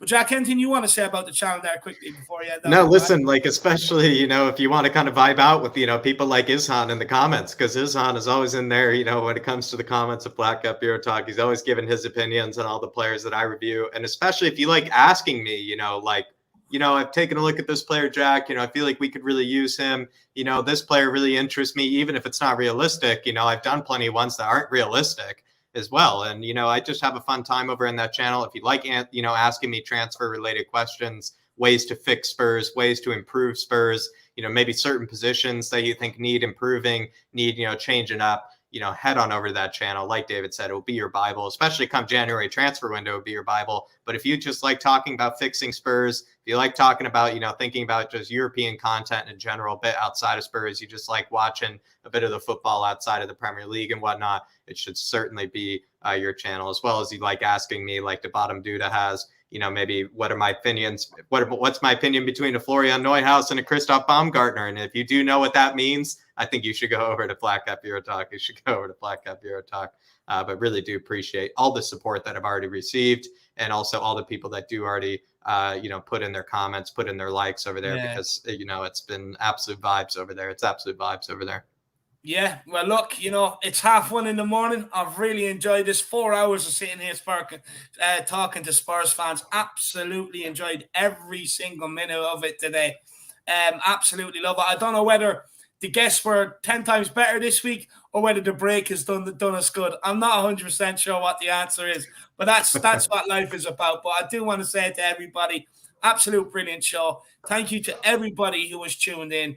Thank you to everybody who has smashed that like button, smashed the subscribe button. Thank you to everybody who has shared it on social media. Really appreciate it. If you do want to follow me and Jack on social media and interact with us, the link for everything you need to find out about us, Twitter, Instagram, it's all below. Email address, the same thing. Look, I know a lot of people, you know, it's that time of the year as well, you know, with mental health and, you know, all that sort of stuff. Look, I've been through it all. You know, I've had family members gone through it all. Anyone ever just wants to chat or anything like that, please do get in contact. I'm available all the time, you know what I mean, to have a chat with you, because sometimes it's all people need. But look, honestly, see you all back here tomorrow, 9:30, for the best tactics show in town, in the business. Honestly, you won't get this anywhere else, something like this, what we're about to bring you tomorrow. Tune in. It's going to be absolutely unbelievable. And then again, Wednesday, Jack and Matty Hayes talking transfers. I mean, Issa must be... Two bangers lined up in a row. Issa must be dreaming about that one on Wednesday. Two great shows in a row for him. But guys, absolutely love it. We will see you all back here tomorrow. As always, come on, you Spurs. And in Conte we trust, baby. Conte we trust, baby.